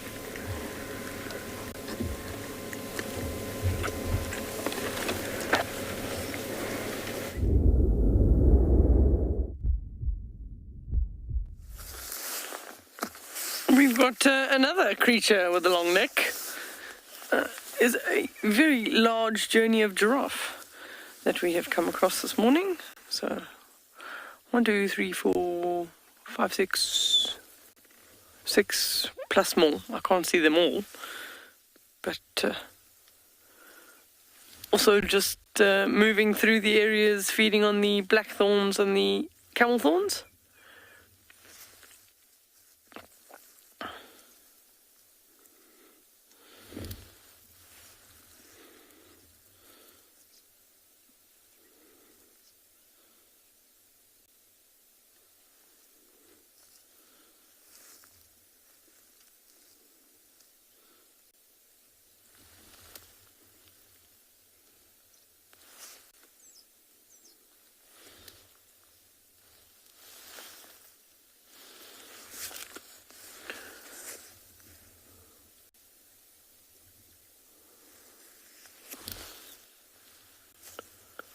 There's another one coming. There'll be a few that are coming out there. Moving to the right.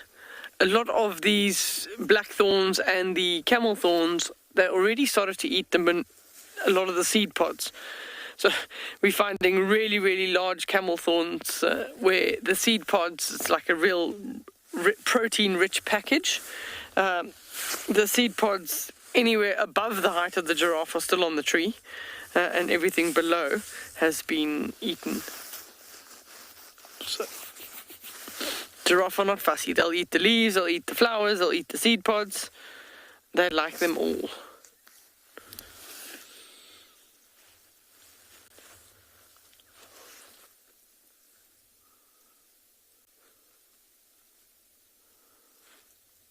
So, a male in the front and then a female at the back.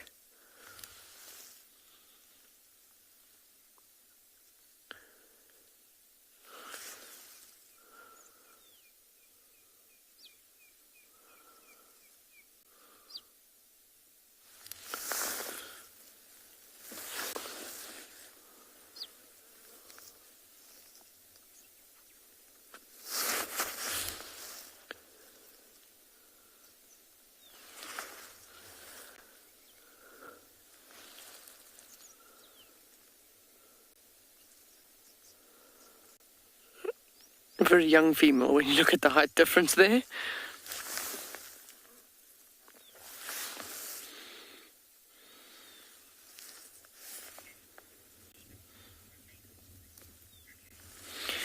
McKay's comment is giraffes are amazing. I just think that they are very, very elegant.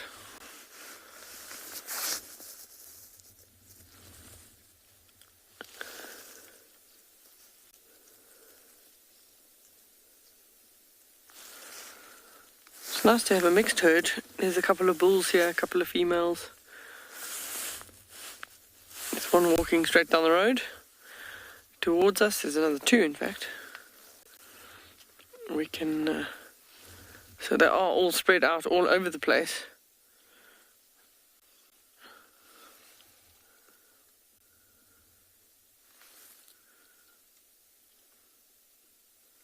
Another female.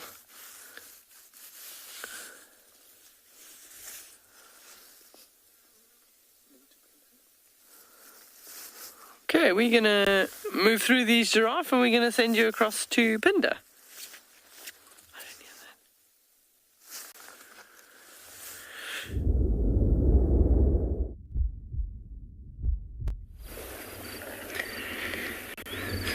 Morning again, and welcome back to Pinder. We have gone past the hyena den. There's a very cool story that happened there, I'll tell you in a second, but it was very, very brief. And we decided to move out of that area and come down to the floodplain here. This is the floodplain of the Munyawana River, and it is flowing at the moment. But the floodplain itself is nice and dry, and the grass is lovely and green, which means that for the grazing animals like these wildebeest, there's lots and lots and lots of good food around. Been seeing lots of cattle egrets coming in and out as well. There's even one every now and again riding on the back of a wildebeest. There we are. How cool is that sighting? So these wildebeest are moving around. There's plenty of water here and plenty of green lush grass. And there are also all these beautiful flowers. There's some poison milkweed and a hibiscus, which is making those beautiful flowers. We're going to send you across to Ngala very quickly now, though. They've got something exciting for you.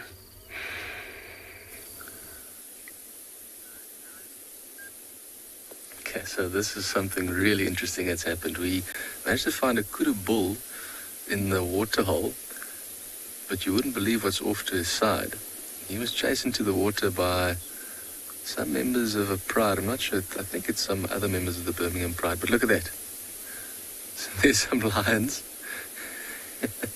on the edge of the water, and they're just staring at this kudu.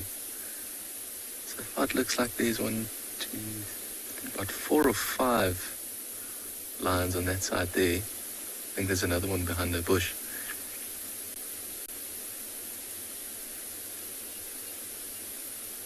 But look at that.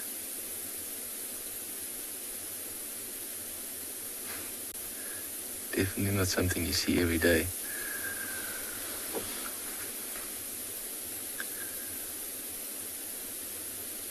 I'm just curious how long this will go on for. Now, very lucky for that kudu is that there's no crocodiles in this waterhole. Because if that was the case, you'd be in big trouble. There's some hippos there at the back. Nice to have the hippos back. We were here yesterday and the hippos weren't here. They must have been somewhere else in another watering hole, so it's nice that they decided to come back here. Beautiful set of horns on that male kudu.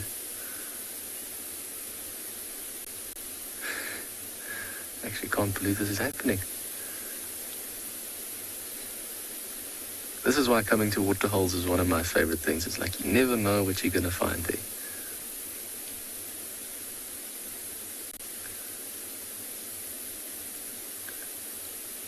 I'm pretty sure that kudu must be nervous. I think he is feeling safe there in the water. He just feels like he can see the lions. He's in the open. Nothing can surprise him from behind. I don't know if the kudu knows that there's no crocodiles here, but that also could be something that might be at the back of his mind. But I think at that moment, when he was probably drinking, saw the lions, and then the first reaction was just, no, get straight to the water. You feel a bit more safe.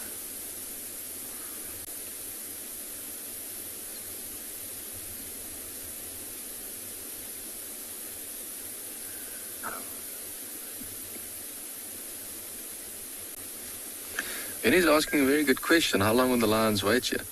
It would vary, to be honest. With this group, difficult to say. They very easily could wait here the whole day if they want. Or they could lose interest in the next hour and move off to somewhere else. But I wouldn't be surprised if they're going to stay here for quite some time. Because there's a kudu that they're looking at. There's water here. It also depends on how hungry these lions are. I don't know when last they've actually eaten. I can't see their bellies from here. Don't know if they've actually had a decent feed recently. But they seem very relaxed there. They're in the shade, rolling around, maybe even closing their eyes every now and then. So if they... I don't know. I think they just... waiting to see what the moves are of this kudu. If that kudu goes obviously closer to the edge and tries and run, well, I wouldn't be surprised if the lions will chase after it. What is interesting though is just why the kudu hasn't decided to go to the other side. But I think it's just too deep in the middle. And it's probably just frozen. Like I think it can't make a decision. It doesn't know should it go left or right. Because I mean there are other places to go, but I think the moment it gets closer to the edge, those lions would be right on it. So now it's most likely just a waiting game. Who can wait the longest? Now, believe it or not, lions can swim, but they don't like the water, and they prefer to stay out of it. And I think for that same reason we spoke about with crocodiles, lions are a little bit skittish of the water as well. They don't know necessarily what's in it or what's under it. It does make them feel uncomfortable going into water where they can't see.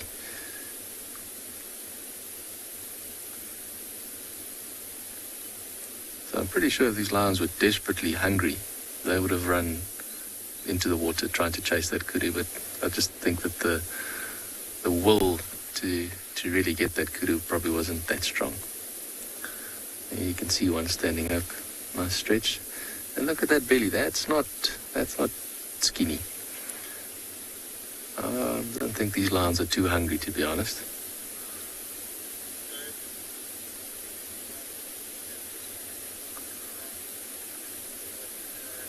But it's almost like they can't help themselves to not look at the kudu.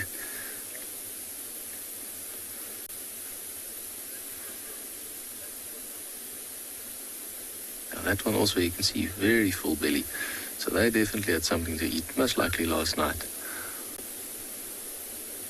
And close to this watering hole, it could be anything really. It's lots of impala, it could be other kudu, there's waterbuck that we often find here in the vicinity of this watering hole.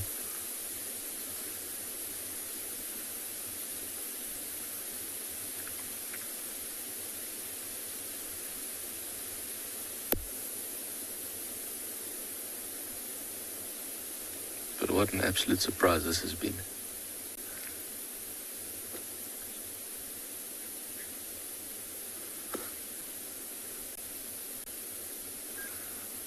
Alright, well, while these lions are sitting at the edge of the water and staring at this one looking at us, we're going to stay here for a little bit just to see what happens. In the meantime, we're going to send you over to Pinda.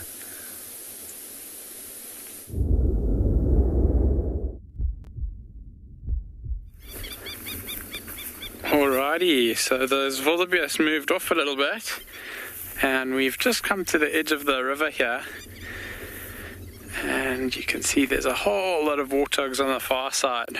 We unfortunately aren't able to cross the water. There's some very sticky,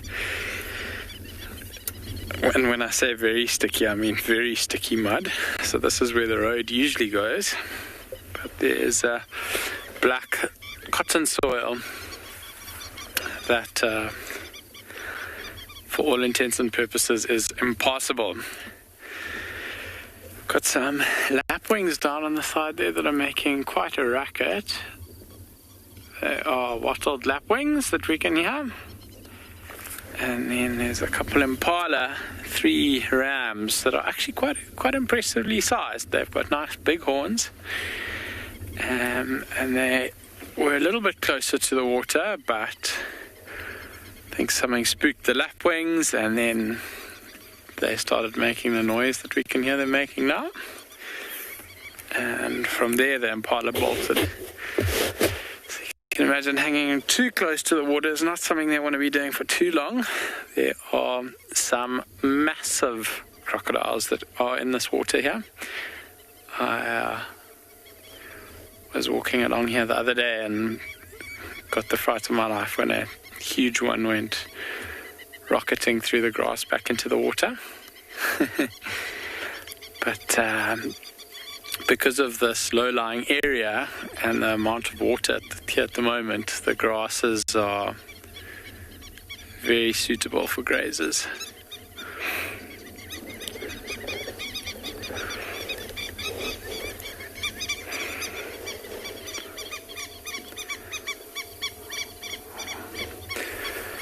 I wonder if there's maybe a water monitor or something like that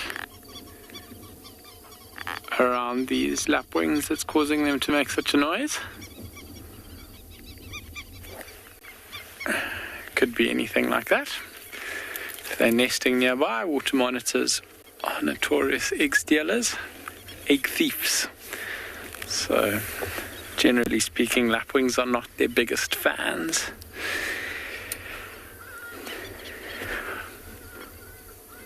It is beautiful down this part of the reserve, though.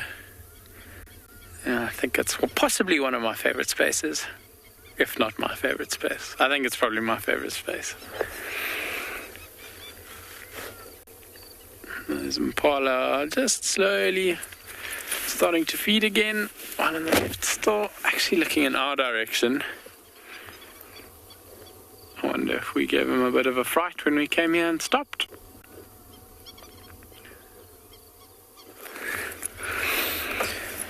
Just making sure he knows what's going on.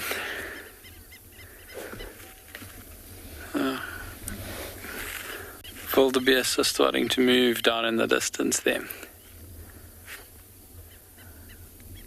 Oh, and a little egret walking along the bank here. There's lots of water birds. We saw 2-pied kingfishers when we were coming down.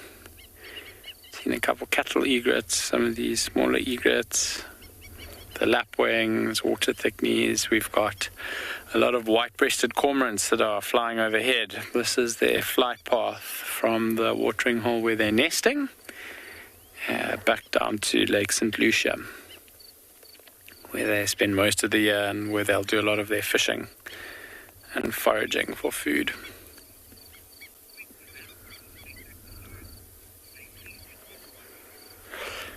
We are going to carry on driving around here and see if we can see any other exciting things to show you.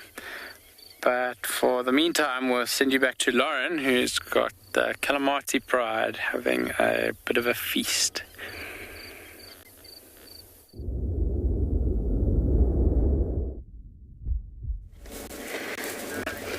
We've repositioned the carcass into the shade. It was a very smart move. I mean, there really is not that much shade. But the little bit of shade there is, they've moved the carcass. They're all still, 4 of them are definitely still hungry. And Blue Eye, the one with the blue eye, she spent a long time covering up the stomach contents. A long time, maybe 15 minutes. She's obviously full, she's had her share, and just covered up the area where the contents are. That's the smelliest part of the carcass. I mean, everything else is not that pleasant either, but the sort of stench that comes, 5 of them are feeding. The stench that comes from the stomach contents is very, very strong. And the minute that was opened, it's going to catch in the wind. So they spent a long time covering that up. It was quite surreal to watch. They're going to demolish this.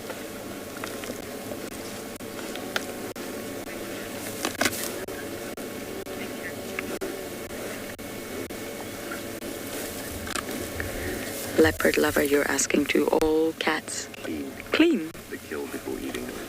No, definitely not. There was no cleaning here at all, none whatsoever. They all had their positions. It was very coordinated, and it was also silent, which is just remarkable because they're communicating visually and through body posturing. And that shows what a cohesive unit they really are. No, chokehold, open up that stomach. I mean, the underside of this male waterbuck was open before he was dead, which is a really difficult thing to think about, but they were feeding on him before he had fully died, and absolutely no cleaning whatsoever. Leopards are quite fussy. They will spend a lot of time sort of plucking and fluff, get rid of it.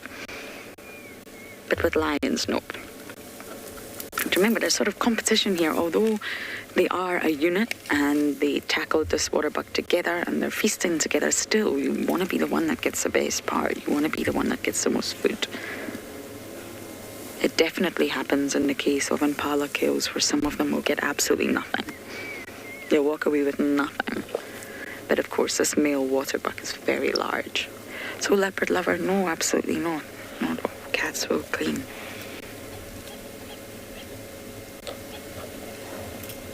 And waterbucks are said to be smelly. I never really get that aroma from waterbucks.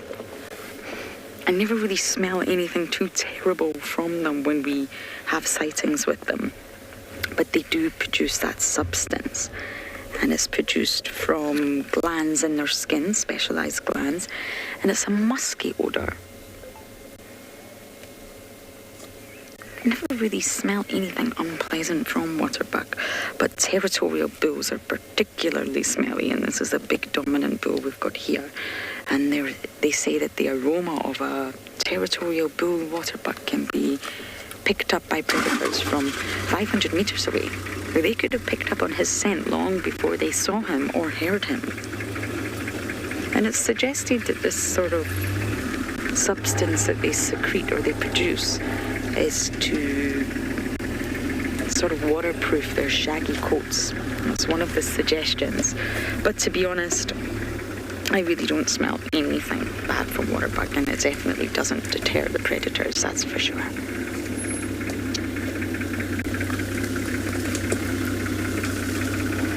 I just wonder if vultures will start soaring and pick up on this. They always keep their eyes on the lions. I wonder if any hyenas will pick up the scent in their nostrils, or whether this waterbuck will go undetected.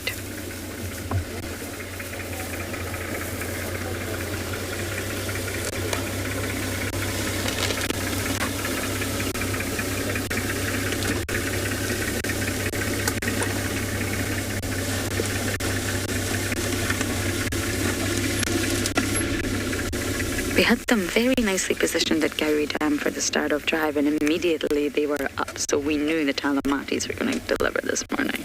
So of course we're going to sit here and watch these beautiful lionesses feast on their breakfast.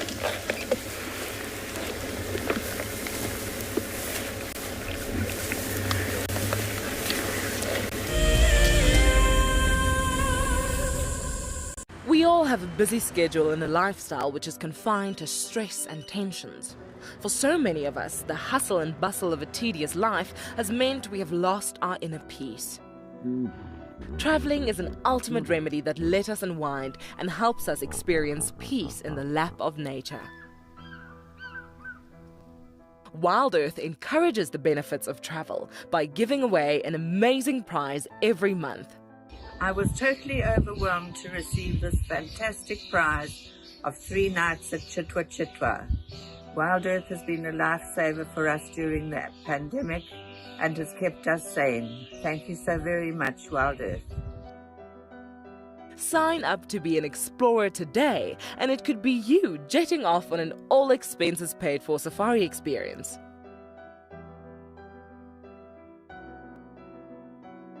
Wild Earth Explorers, it's in your nature.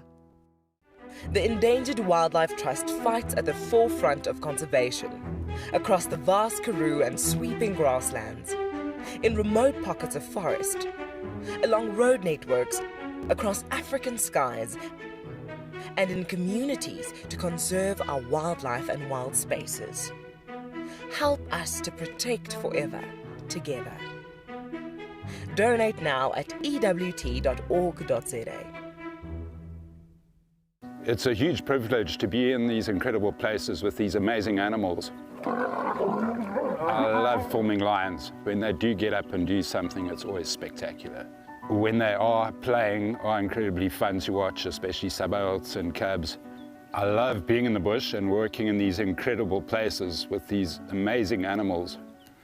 We want to bring it to you so that you can almost feel like you're right there and be able to experience it and enjoy it the way we are. We have a baby pangolin, a baby pangolin. This is off the charts. This animal is about from your fingertips to your elbow. That's the total length of this animal. This is unreal. This is unreal. This is unreal. This is like now my 4th Christmas in a week. We should do this more often. Tune into Wild Earth every single day. It's in your nature.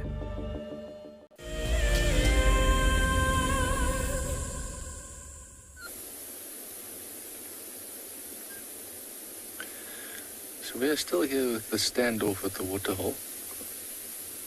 And we've just decided to get a different viewing position. As you can see, you've just changed the angle and it's quite nice to see from the back here.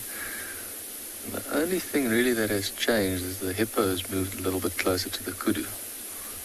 But not much else. I think there is a little bit of curiosity on the part of the kudu, of the hippo. And depending on the particular hippo, if it is a territorial bull, he might try and actually attack a kudu like that, just because of them being protective of the watering hole, not so much that they want to catch them for food. But for the time being, it actually seems like there's no real danger just yet. Kudu's still staying there. Got a couple of oxpeckers on his side, having their feed for the morning.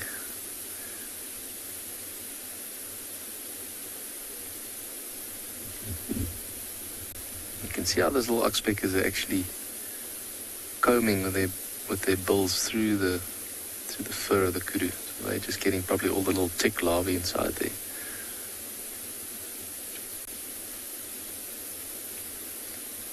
But also one thing that catches my eye from this kudu is actually just how nice and thick its neck is. It's normally the one thing for me that stands out. Big kudu bulls. There's a very, very thick and muscular neck. Which you can imagine to have for carrying a nice set of horns like that.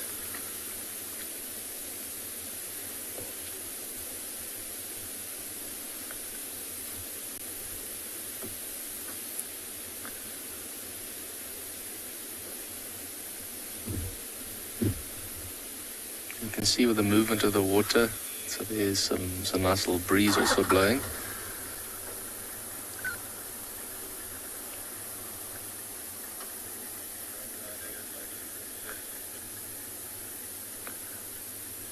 We'll get a view of the lions shortly. So far it looks like it's 5 lions that are here. That's the lioness with the 2 cubs that are up just over a year old, almost about 13 months. And then 2 other sub-adults from the same pride. So this looks like it's 5 members of the Birmingham pride. I haven't seen any other ones here.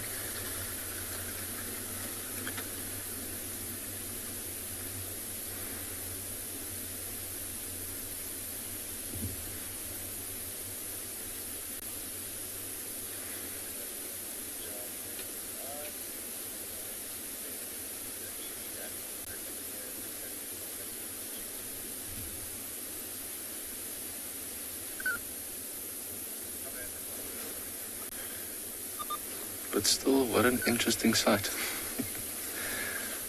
And the waiting game is still on.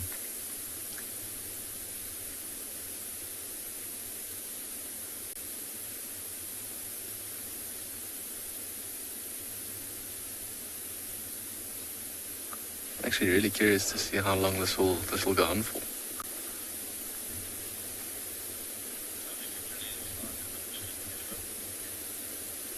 Gavin is asking, why is this kudu alone?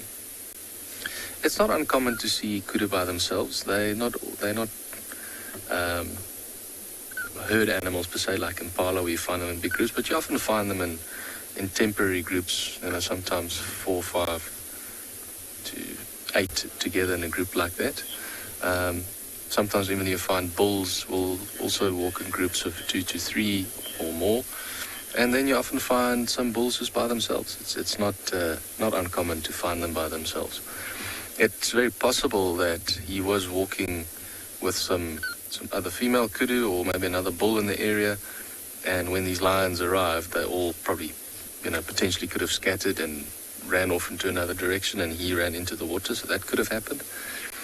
But I think what most likely was happening is this bull was by himself. Early morning, feeding through, came to the waterhole for a drink, and probably as he was drinking, noted the lions this side, or saw the lions coming out, and then his first reaction was just to go straight into the water.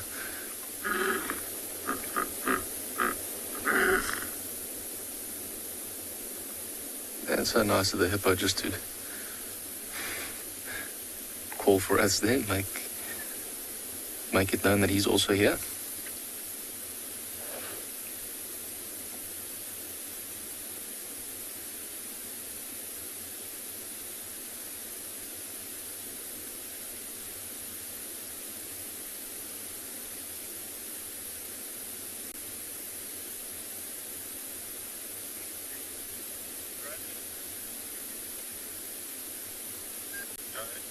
Okay, but we're definitely still going to stay here to see how this unfolds.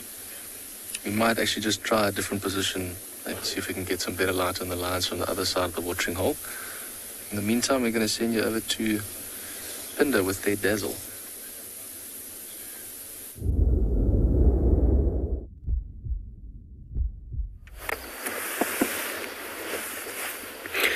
We are still down on the floodplain. In the very background, you can just see a tiny little bit of water. That's the Mznen River. And we have another herd of zebra, which are very cool. They were a little bit skittish when we arrived. They went careering off. So we followed them down the road, and they've come out to the kind of eastern side here, where they've stopped again and have completely relaxed and are feeding. You can see the one youngster there with its mother, feeding on the tops of these little tufts of green grass. And one of the other females is quite pregnant as well. So me and Odie were just joking and saying maybe we'll see a birth on show. How incredible would that be?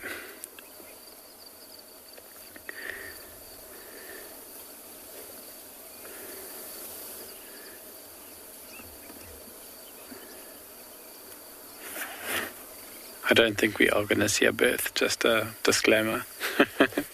But it would be very cool. Quite typical to find all these more plains game animals down in this part.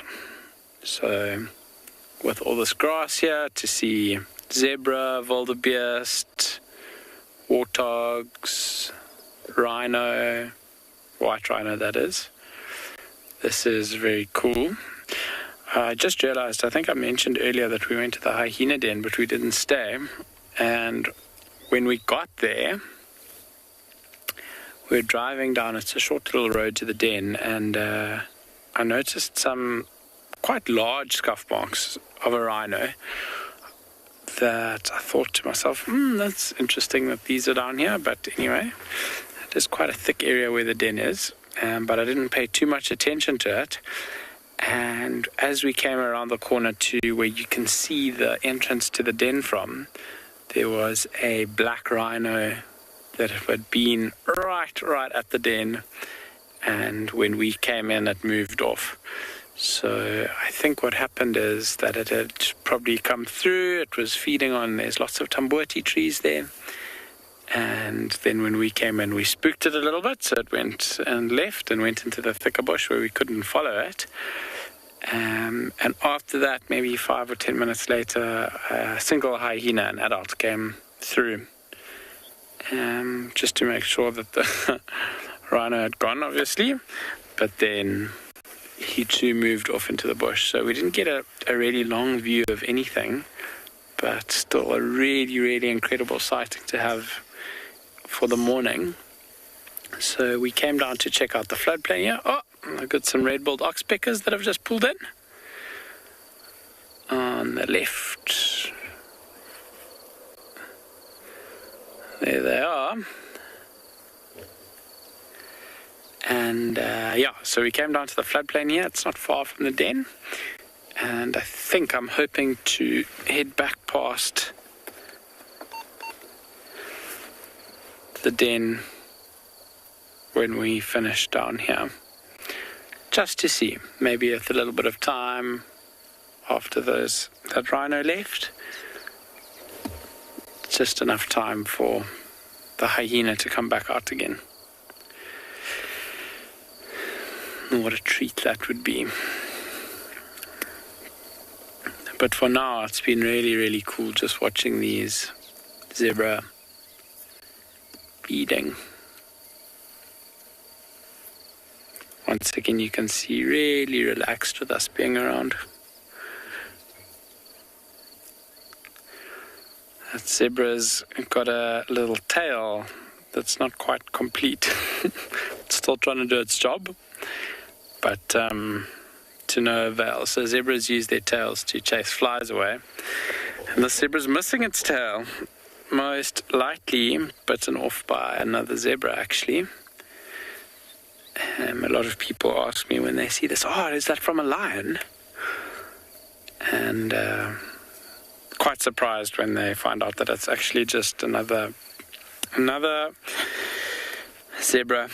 We're gonna move out from the zebra now, and we're gonna send you back to Djuma, and we'll catch up with you in a little bit.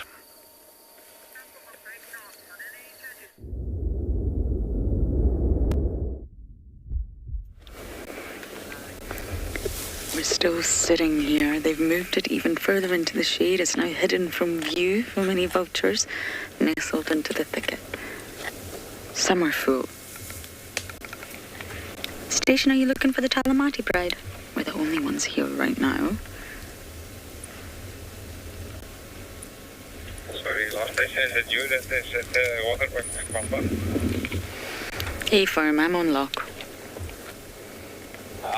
Can I join you? There's Anton at the spoon.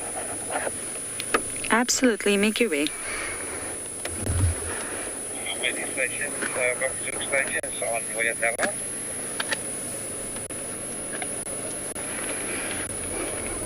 It's amazing. It is amazing in the space of, 2 hours? What we witness from start to finish.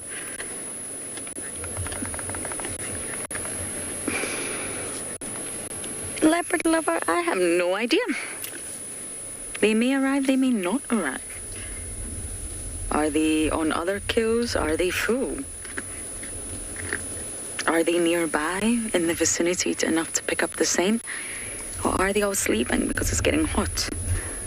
Hyenas also do sleep most of the day, and therefore they could be miles away in the shade. Maybe they will pick up the scent, and maybe they're hungry and they'll come and investigate. It's not a guarantee that hyenas will always rock up. And it's a numbers game, really. I mean, there's 6 lionesses here. One hyena would definitely not... Bless me, sorry about that. These smells are starting to get to me here. One hyena would definitely not challenge 6 lionesses, but if the scent really travels and it travels far, it's quite windy, then it could catch the attention of many different hyenas. Bless me again. Lauren, the ultimate sneezer. And if many hyenas came, if 20 came and approached this sighting, then the lionesses would maybe think, oh, it's really a numbers game. There's a fantastic video online of, I think, maybe 10 hyenas approaching a young male lion. He didn't have a kill, but they were definitely taunting him. So they're familiar with one another, but each knows their place in society. And one hyena would definitely not approach 6 strong lionesses with a kill. But you know, if these lionesses get up and leave, could easily... I'd like to see hyenas naturally. I've not seen them in so long. It's been a long time since I've seen them at a kill site as well. But we are just behind Galago. Just behind Galago Pan, to give you an indication of where we are. So we're quite central Djuma. But I have no idea if and when hyenas will rock up. They kept it silent. They've now stashed it. Once the vultures start soaring, although they soar and ride the thermals very, very high up in the sky, they can spot. Eyesight's our keenest sense, after all. So it's now sort of covered up. They've covered up the kill in amongst the vegetation, so it's not as visible.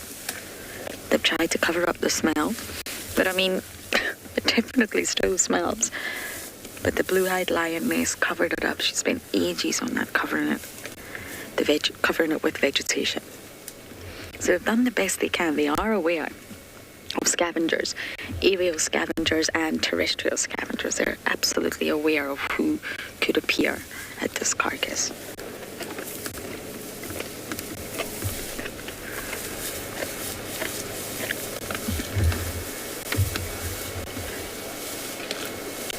It was a very unexpected morning, to say the least.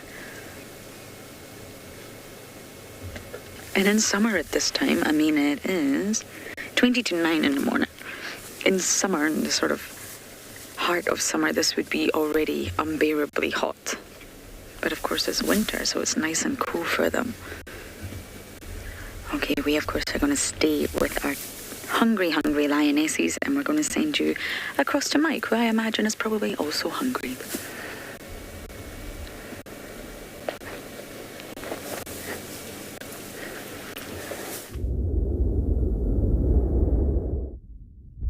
So this is a big leadwood stump that we've filmed before. It was pushed over by elephants a few months ago when it was still very wet. The ground was nice and soft, and it had to be cut because it was blocking one of our main roads that we use to access Leopard Dam.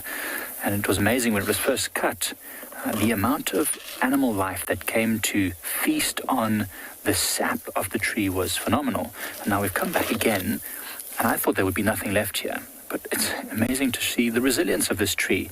It is starting to sprout new leaves and branches from the top here in multiple places. I mean, you can even see just in there, through the crack there's a little bit of a leaf coming out. And it's such a slow-growing tree that, you know, it can survive even catastrophic damage like this. I'd say more than half of its roots were pushed out or pulled out by this elephant. It's really amazing to see. And other animals that are capitalizing this are these sugar ants that we saw a moment ago. So you can see here, these are a type of sugar ant, and what they are doing is they are eating this sugary sap that's being exuded from this tree. So this is the dead part of the tree that gives the tree structure, is this dark middle circular part. I'll use my little wand. So this part here is the dead part that gives the tree structure and rigidity, allows it to stand up straight. When you see a dead leadwood, this is the part that you're seeing. This one here is a living part of the tree, or at least more living than that. It's got some sap that lives inside of it, keeping it supple and soft. It's what gives it a certain amount of protection from insects. And then the outer part here is the bark, which is protecting it from fire and from wood-boring insects. But these ants are loving this sugary substance. Now, it's filled with sugars, but not sugars in the same way that we think of sugars. It's more carbohydrates than anything else. If we ate this, we wouldn't really be able to taste the sweetness, but it has a high energy for these ants. So these ants are actually edible. In a survival situation, you could eat these ants and live off them. You probably need a lot more than what you can see here, but it is possible. And a variety of other creatures will utilize this. We saw a butterfly or a moth flying off as we arrived as well. So this stuff provides very essential nutrients for many creatures. And now this is the cut part that we can see, obviously cut so that the road can be used. We don't have to create a new one, which would do more damage. But there's a part here which was damaged when the elephants pushed this tree over, which is just over here. So you can see essentially the process would have been the same as when it was cut. You can see here the bark was ripped off, and then you can see over here, oh, there's a butterfly coming. Come and land. Just want to stay very still. Oh no, there it goes, it's disappearing off. Anyway, you can see here is a bit of that sap exuding from underneath the bark. So this has another use. It is attractive to many insects, but it also creates a barrier. Once this hardens, it's very difficult for any insect to penetrate that. So all the edges of this bark here, where it's been damaged, is sealed with this sap, stopping things from climbing underneath this bark and doing extensive damage. So it's really an amazing system, because in there can be a place where insects can have homes and damage this tree. This is quite hard. And there's another sugar ant coming to investigate. Hello there, Mr. Ant. The butterfly is still circling us. I'm sure once we move away from here, a few butterflies will come and land here.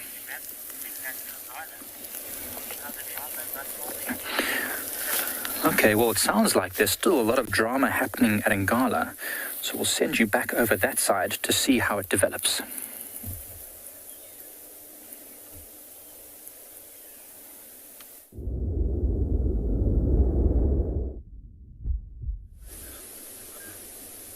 Welcome back to And Beyond Ngala. We are live with the lions and the kudu just from the other side of the watering hole.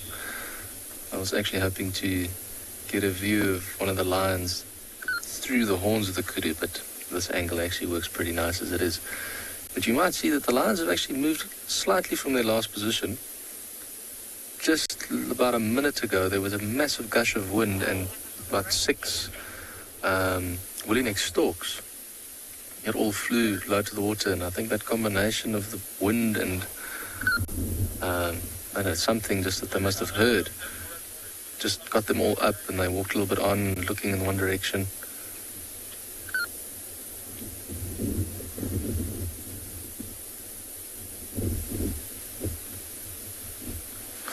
Very interesting.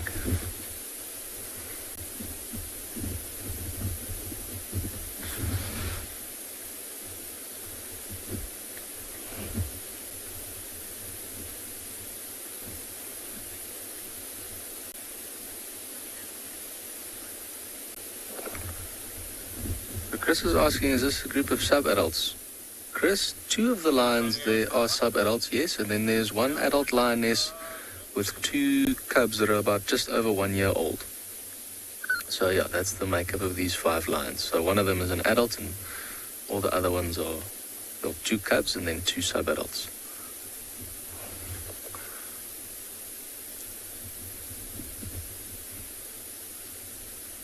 Well, we just had another vehicle arrive as well on the other side, and I wonder if the noise of the tires on the gravel coming around the corner didn't sound like something different for the lions, because from where they are, they can't see that vehicle just yet. They were behind the bushes, and I think it was just a strange sound potentially for them.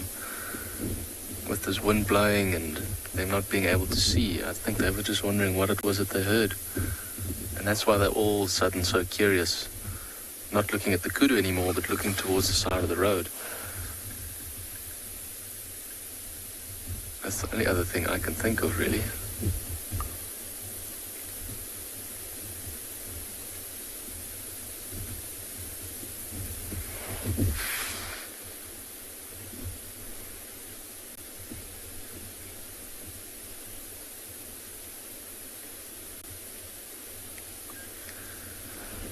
Nadia's asking a good question. If a crocodile came, would the kudu be more afraid of it? I think it would be equally afraid, to be honest. And if there was a croc close by, I actually don't know what that kudu would do. It most likely would try and jump and get away from that immediate danger, but definitely it's a difficult position to be in. I think that the kudu made the call to go into the water because it was fairly certain that there's no immediate danger with crocodiles right there. But if it notices a crocodile, it'll move away because it's equally as dangerous. You know, a lion means death, but a crocodile also means death for a kudu like this. But it'd be very interesting to know actually what the thinking process is. I mean, we can often, there's a lot of theories and we think what animals might be doing and thinking, but I wonder what the actual cognitive process is of a kudu coming to a waterhole like this. Does it actually know this waterhole? Has it looked through it and has it actually remembered that it's certain there's no crocodiles here? I wonder if there's a certain level of memory there. Very interesting to know. But I think what happened in this case was the lions might not necessarily have chased it into the water trying to catch it. I think the lions had something to eat during the night, and as predicted with lions, when they've eaten, the next thing they're going to do is they get thirsty. And so those lions, I think, from whatever it is that they were eating, they've moved towards the water for a drink, and then when they arrived, they probably just found the kudu here, and then that kudu got a fright and must have run into the water. So I think it was mainly coincidental. But just because the lions have eaten doesn't mean that they wouldn't try and catch something again. I've seen lions that are completely full, but when an opportunity presents itself, they actually run after it again. But it's not something that you see often. But it comes down to the fact that, like most animals, lions, they do what they want when they want. They don't always behave in the nice and neat little box that we put for them in terms of what they should do when they should do it. But they've also now moved. You can see the lions have moved now into that bush where there is a little bit more shade. When we arrived, the lions were all in the shade of a tree at the edge of the water. But as the sun has moved, that shade has also now disappeared. I think that's also partly one of the reasons why they've decided to move, to get behind that bush where there's a bit more cover and some shade.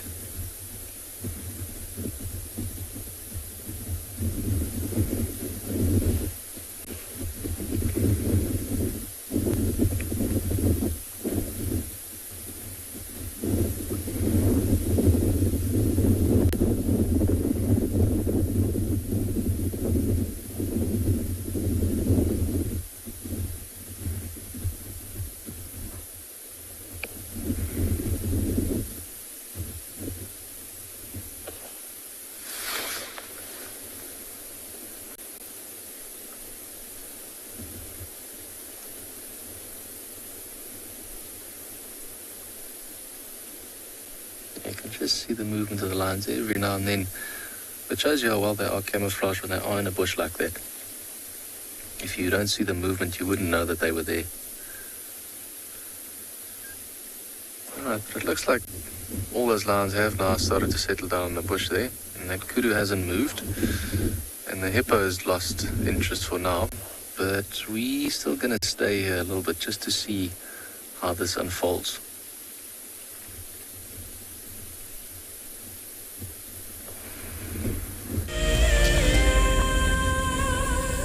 Take 27. I'm Carol from Chicago, USA. This is me 5 years ago. No music, no editing, real time. I was hooked. Thank you so much for that, Wild Earth. I had lost my job, and I also lost one of my pets. So Wild Earth has seen me through very hard times, and I just want to thank all of you for being there for me when I needed you most. We love you. We start and end our day with you, teaching our grandkids all about nature through you, your wonderful educational safaris. We really do appreciate being on safari with you, especially when it's cold and wintry in Canada. And considering we've been in lockdown for 18 months here in Saudi and have not been able to fly back to South Africa, I want to thank you for bringing your safari back into my life every single day and night. I love it, love it, love it. For many years, Wild Earth has taken viewers from around the world to the Mara Triangle, a place of majestic beauty and abundant wildlife. But it wasn't always like this. Before 2001, it was infested with poachers. Illegal harvesting and hunting was rife. Now the situation couldn't be more different. The hard work and dedication of the Mara Conservancy has revolutionized this magical land.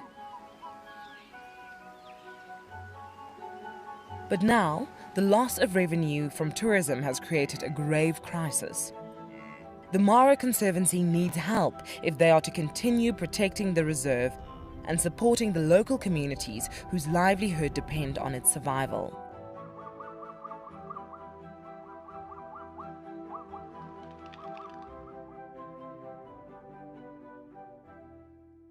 My name is Steve, and one of my favorite things at Wild Earth is getting questions from you. The type of questions that I really like are those ones that really help us to unpack and understand and really integrate the ecological knowledge and fully appreciate the importance that animals such as these Cape buffalo bring to the ecosystem.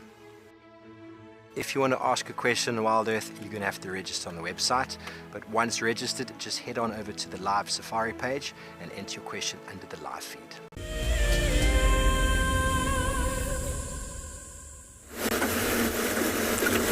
Well, we're still bumbling about. Unlike my colleagues this morning, we have had a zero to really show for our efforts. In fact, all we've gotten this morning is everything you don't want, and that's tracks going into places you can't go, flat tires, and, well, just generally no animals.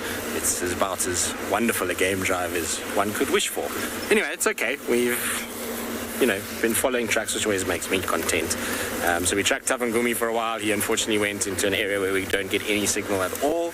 And then tracks for Kara went into Arathusa.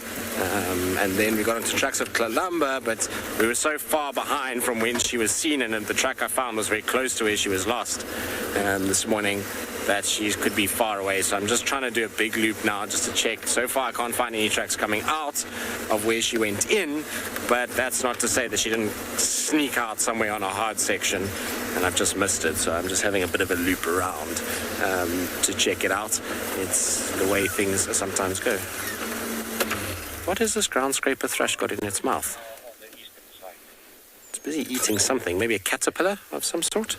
Let's have a look. I just dropped it now on the ground. Yeah, it looks like a caterpillar. That's a big caterpillar for a ground scraper. You can see it's just trying to kill it at the moment. It looks fairly dead already. It doesn't seem to be moving much. I'm quite interested to see how this thrush is going to swallow this, because that is a big meal. You can see the size of the caterpillar versus the size of the bird. Don't run away, little thrush. Stop in the shade and eat your caterpillar. You see how it grabs it and just shakes its head? So that's just doing damage with every shake. Is contorting and twisting and hurting that caterpillar. What they might also do, sometimes I've seen birds wiping caterpillars. So if they've got any little hairs on them, that could potentially be irritating. Then the bird wipes it on branches, and that could be what it's doing now as well. It's just in the dust there, just making sure it's trying to remove as many hairs as possible before swallowing it. It doesn't look like a very hairy caterpillar though.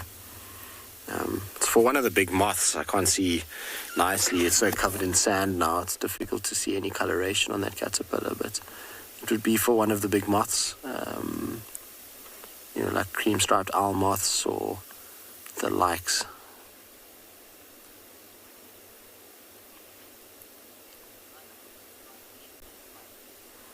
Alright, well, our ground scraper thrush is still busy with its caterpillar. I don't know if it's going to be able to swallow it, but anyway, we'll send you off to a spider with Mike.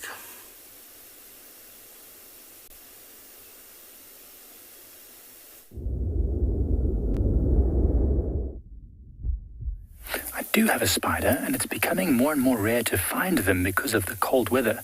But this is a golden orb web spider, and I think it might be a banded-legged nephila, which is the specific species. But it's really wonderful to watch it. It's busy building its orb web, and it's really great to watch it. It uses the same movement every time with its legs. It uses its spinneret to produce the silk. And then it uses its leg to stretch the silk down and then connect it. It's very sticky. And in doing that, it creates a tension really tight to the web so that it's really springy, which allows it to resist some of the insects that might fly into it. It's wonderful to watch. And it won't be doing this much longer, you know. It's getting so cold and insect activity is becoming less and less. So it becomes not worth its energy to do so. So soon, oh, look what it's doing. It's using its mouth to pinch off. There was a piece of the silk which it did not like. It was in the wrong place. It just used its mouth part to just pinch that off and redo it. It's like a work of art. So unlike that button spider we saw earlier, it makes a very big, flat, round web that is great for catching things, and it covers a huge area. I mean, this is even not a very big one, but it can be much larger than this. And the abdomen on this female orb web is quite slender. She is getting hungry, so it won't be long now before she goes also to make a little silk retreat, and that's where she'll stay and try and survive out the winter.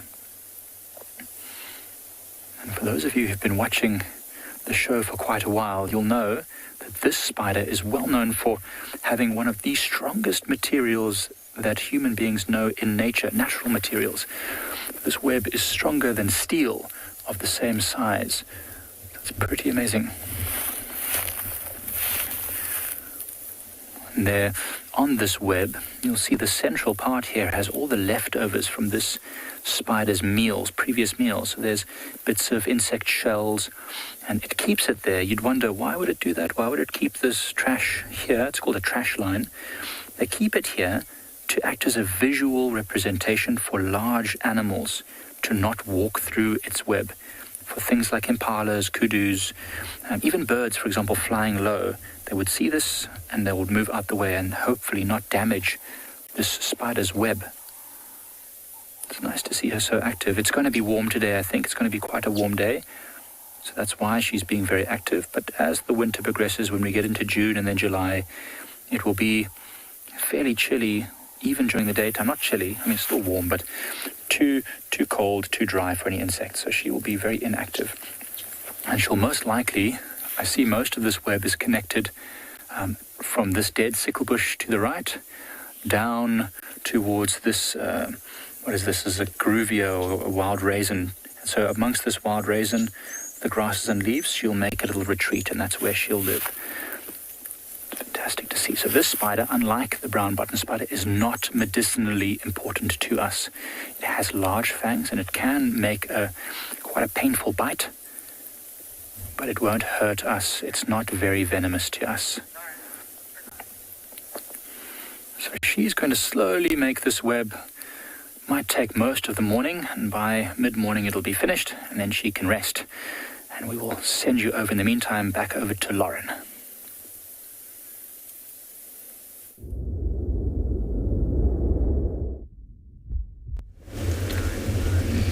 Now, I think this may be our last little segment with the Talamatis. Other people naturally want to see them, and we've been very lucky to have them for almost 2.5 hours now. Pretty much 2.5 hours. We got them right at the very start. So I think we've had more than enough of our fair share with these beautiful lionesses. It's still very calm. Some are sleeping, some are resting and digesting. Others are chilling, hanging out with the waterbuck, you know. But I wonder if they'll still be here this afternoon. Leaves great promise for all sorts of things.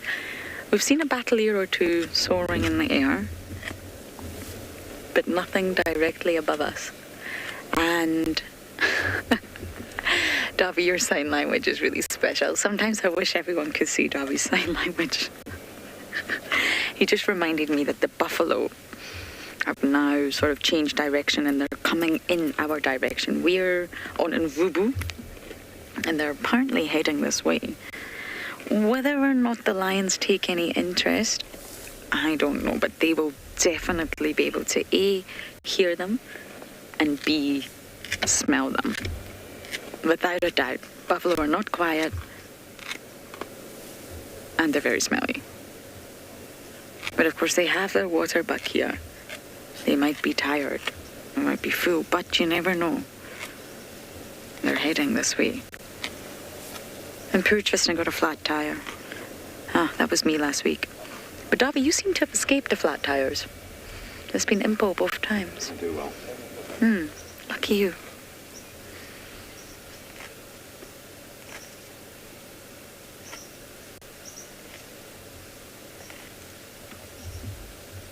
You know, they could make another kill. There's enough of them, there's 6 of them, but obviously buffalo's a different matter.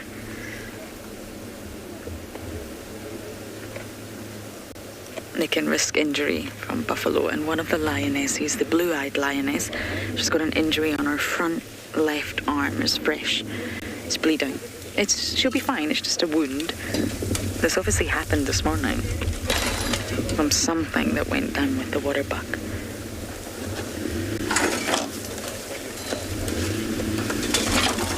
So what a fantastic morning. We are going to leave now to let other people come and view, but it's been a real pleasure sharing the Talamatis on a kill with you all.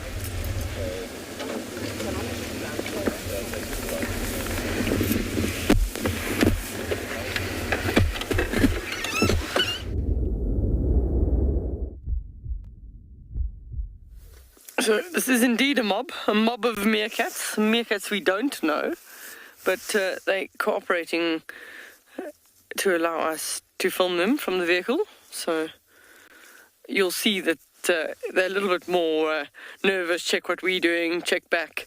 There seems to be something that they can see just north of us. They certainly keep looking in that direction and they're reacting something like a jackal or something like that is what they would be alert for, anything that could potentially threaten them. But it's a nice little group. There's 5, 6, 7, at least 8 that we can see. Spread out over. It's a nice little burrow system. Oh, no, that one. There's one lounging. Go right. To the. Which one are you on? This way. Right, yeah. Oh, there was one lounging when they stretched, that lying on the sand, and then he was just stretching.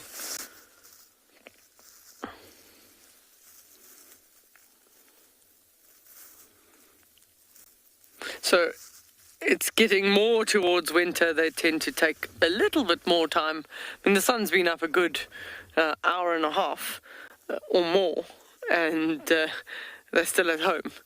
So they definitely take more and more time in the winter season before heading out foraging.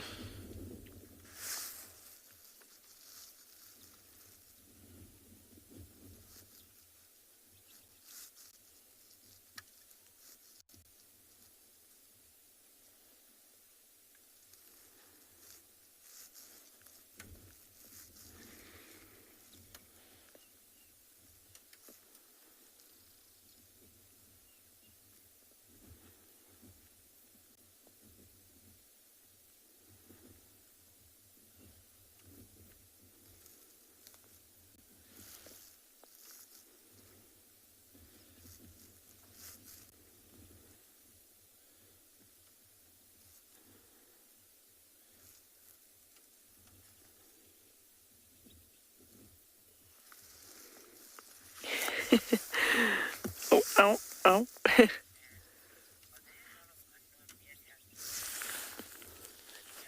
Lily Pan is asking, are there a lot of unknown meerkats in Tswalu?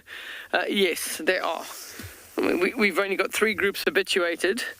It's the ideal environment for meerkats, and their territories are only about 2 square kilometers. So Tswalu, very, very large. There's multiple space for meerkats. So there are a lot of unknown groups.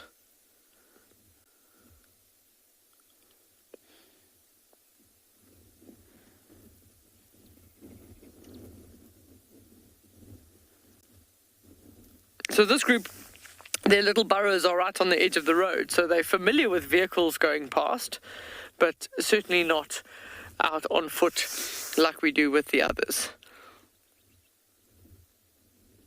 And once the vehicle doesn't move for a while, then it appears non-threatening, and they carry on behaving the way that they are at the moment. Oh, there's way more than 8.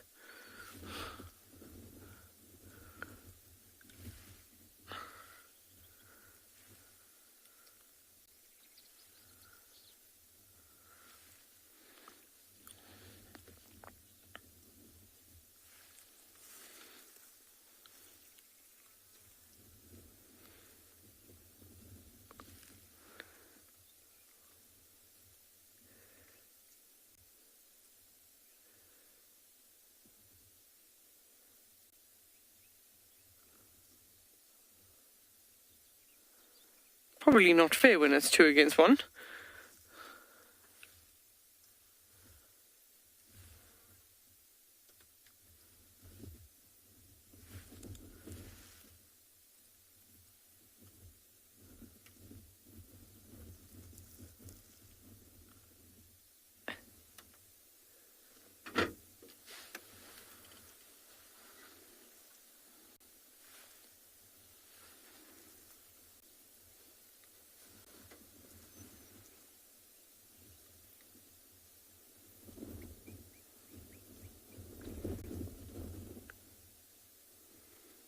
You can see the slightly different behavior, and that they are focused on what we do when we move or make a noise.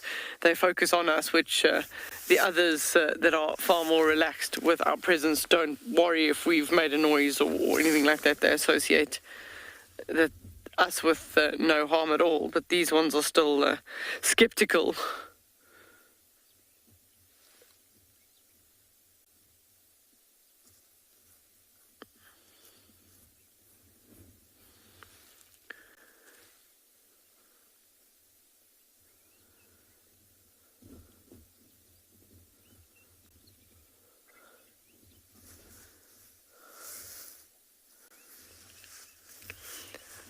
Hakeem's question is, what are they looking for? So before they go out foraging as a group and they spend most of their time digging and looking downwards, they're checking around their burrow system to see if it is safe to leave. They are looking for any predators like caracal, honey badger, jackal, if there is any aerial predators. So when I say aerial, I mean eagles, martial eagles, even looking out for snakes as well. And once they've determined that there's nothing that's coming too close or that they can't see anything, then they'll go off foraging. But wherever they forage, there's always a bolt hole within 50 meters of where they forage. So if they need to run or dash for that hole, they can get into that hole pretty quickly. And they maintain those holes whenever they go out into those areas for feeding. They maintain those holes to make sure that the burrow hasn't collapsed, because that'll be detrimental if they couldn't get underground as fast as possible. Even like that one's doing burrow maintenance now. It's all important.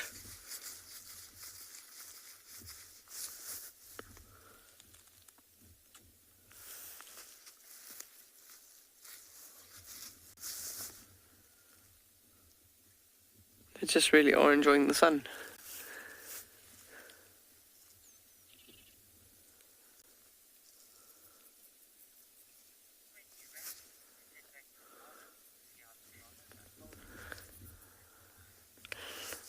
Sounds like we're going to send you back to Ngala to see how that drama with the kudu and the lions is unfolding.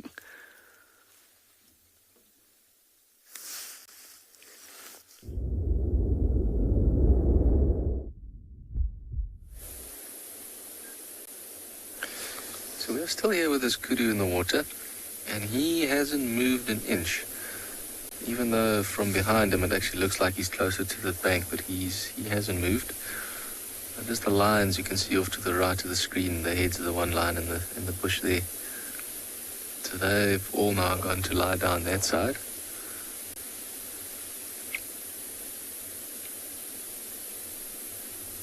And also still not 100% sure what their plans are for the day, but it looks like they might just decide to rest here or spend the entire day here at the water.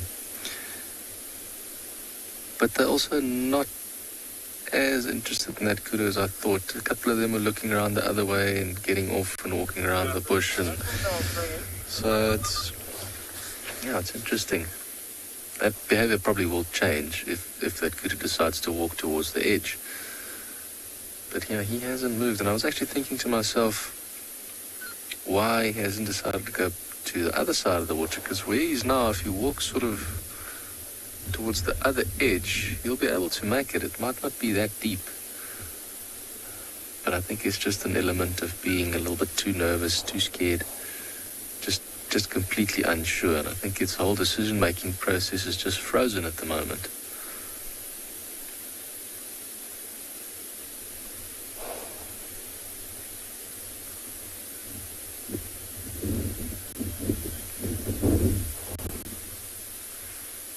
See the hippo coming up every now and then as well.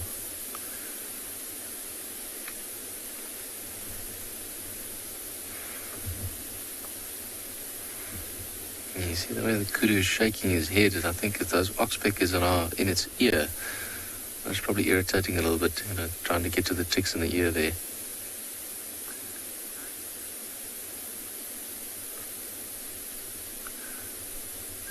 Jennifer, you're 100% right. They have got all the patience in the world.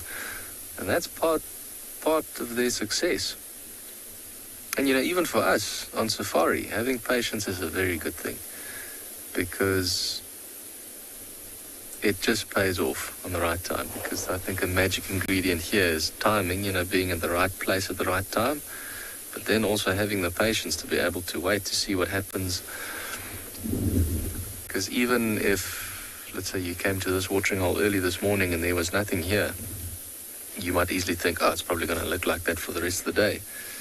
But if you said, well, let me have a bit of patience and sit here and see if something might happen, because there's always a chance that it could, well, it would have paid off perfectly like it did this morning. But you're very right. With lions, they can wait. They can wait the whole day if they have to. must say, at the moment, this could also look like he's pretty patient. I think he's set on winning this waiting game, that's for sure.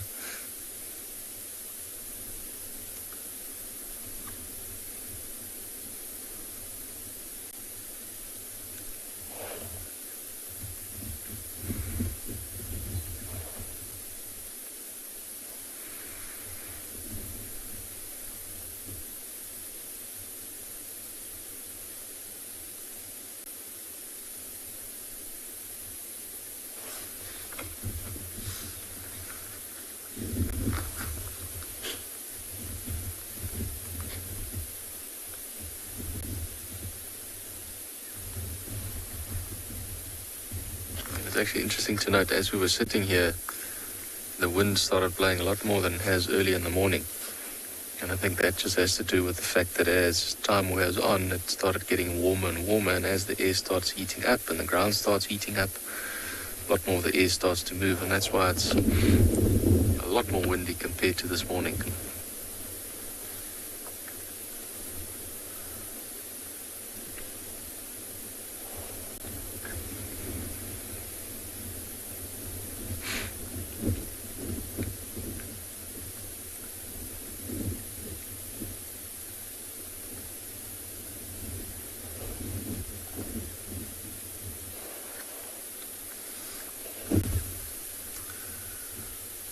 So far, other things around the waterhole, not much really. There's one Egyptian goose that's always here.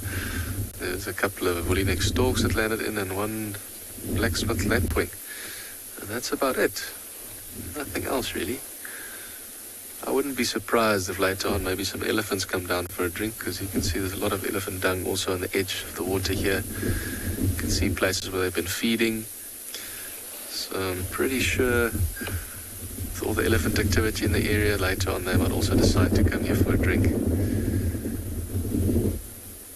But I think for now, we'll probably still wait here a little bit just to see if something does happen.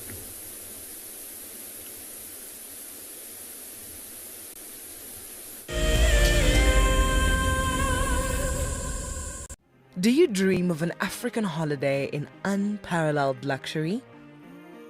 Where your days are spent in the company of wildlife and cooling off in your very own plunge pool?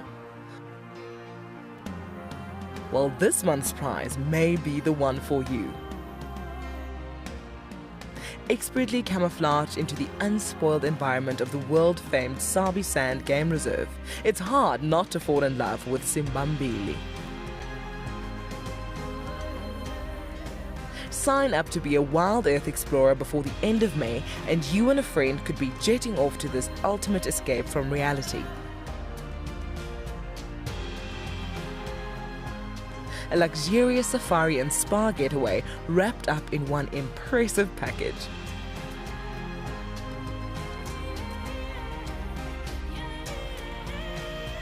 Wild Earth explorers, it's in your nature. The reason why we see that wildebeest by himself is because he's a male, or a bull, as we typically would call him. And what he does is that he marks and defends an area. Essentially, he is looking for the ultimate piece of land or prime property. Needs to have good grazing, needs to have a water source close by. And not too far away from here, there's a sickle bush thicket that would provide just enough shelter from the wind and the rain.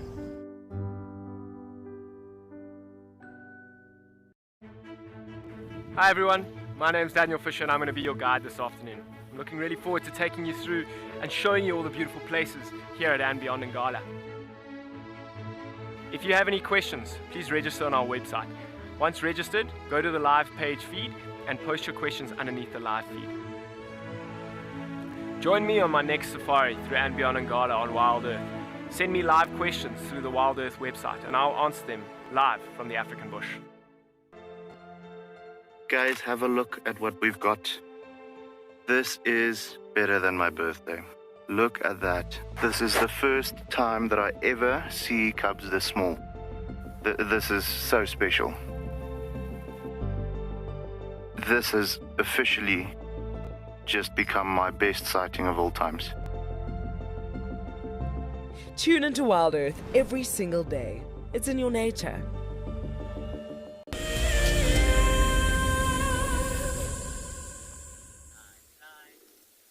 So we've got the two tall necks in one shot. There's ostrich foraging in amongst the giraffe. So now you can get a size perspective.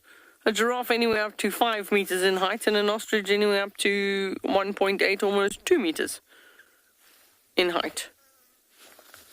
So just a really nice size comparison. And one eats down and one eats up.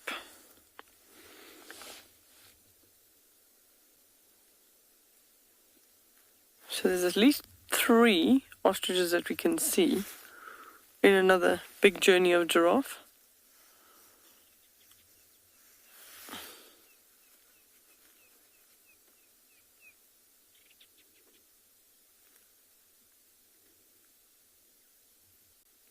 And both species are happy to coexist because neither one harms the other. Neither one is worried about the other one, and they don't even have competition for the same food source.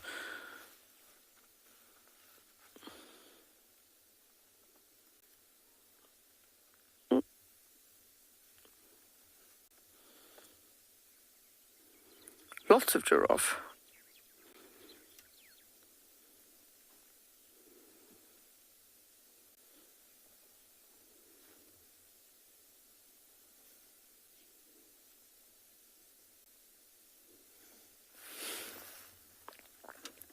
And the giraffe closest to them are actually quite young giraffe. That's only a couple of years old. Much shorter than the rest.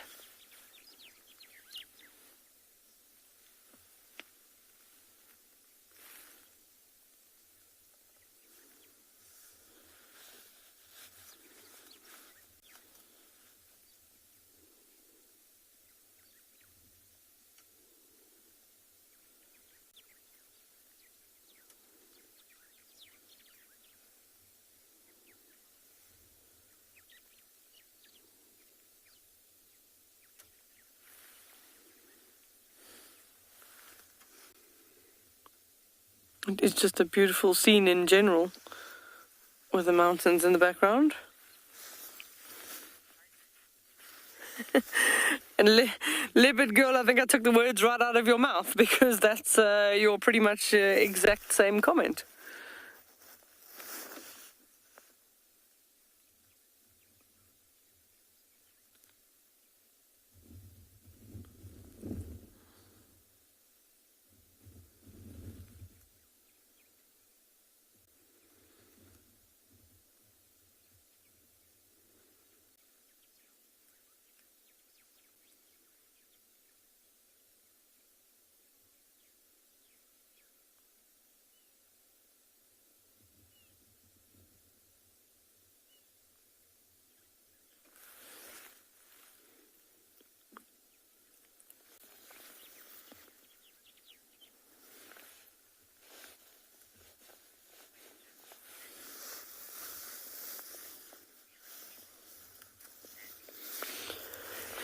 Mandy is asking what lives in those mountains behind the giraffe. So lots of animals do like living in the mountains. We have a den. There's brown hyenas and porcupine, which share a den in those mountains. It's a cave.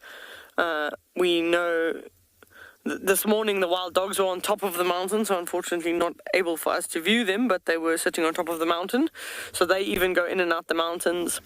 Species like the Hartman's mountain zebra live in the mountains, and they find all that nice tasty grass up in the mountains. We know pangolin feed in the mountains on the termite mounds. Leopards, definitely. Tswalu's leopard distribution is pretty much along those mountains and on the base of those mountains.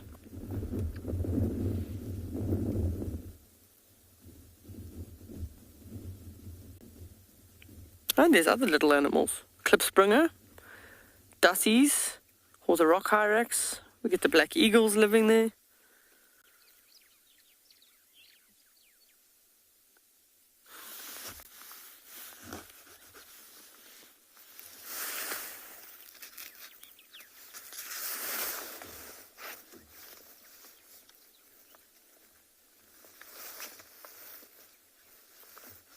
This is what I would classify as a leisurely breakfast. No one's in a hurry. Everyone's just enjoying their breakfast.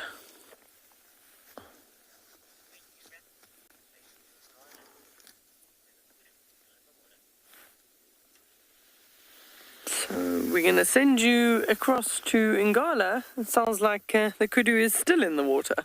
Good luck, kudu.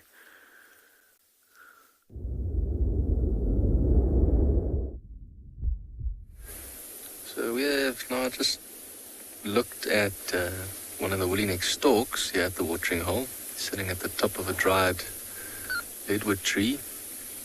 And while the lions might be looking to eat the kudu, that stalk is there probably spending some time to look for either some fish or frogs or little insects or maybe even tadpoles here at the water hole.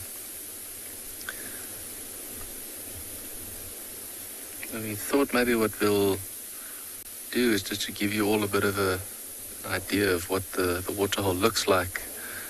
We might just pan a little bit over it just to show you sort of where the tree is and maybe go around the edge of the water.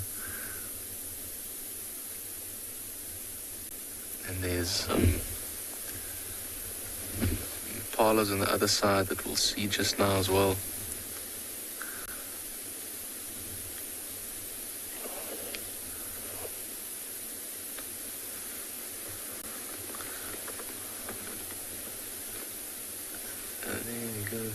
On the other side, looks like a few impala have come down for a drink. Now we know something that they don't. I don't think they've got any idea that there's lions here.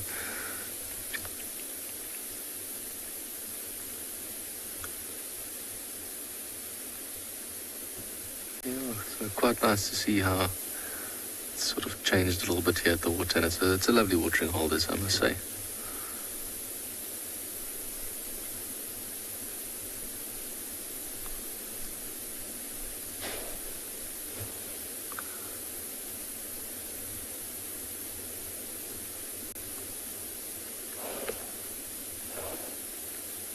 Maybe we'll go back to the kudu just before we say goodbye, just to show you what they look like and what they're up to.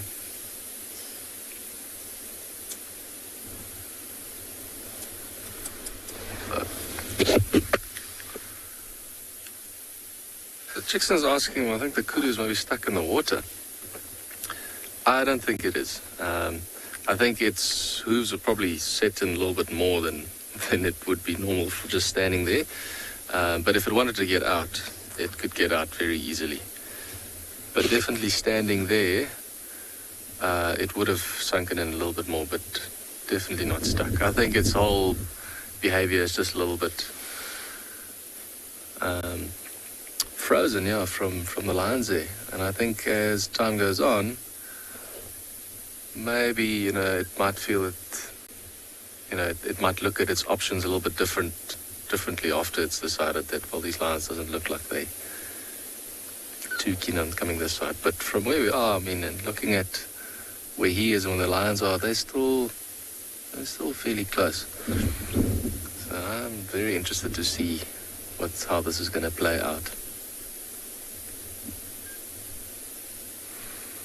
But what an interesting day it has been indeed. With lions, not just here, but at Djuma, and, it's quite fitting to start the safari this morning with lion cubs, and now also ending it with the lions here at the watering hole. I just want to say thanks to all our viewers for joining us this morning, and, join us this afternoon to see how this plays out. And we'll see you on the next safari. Until then, cheers for now.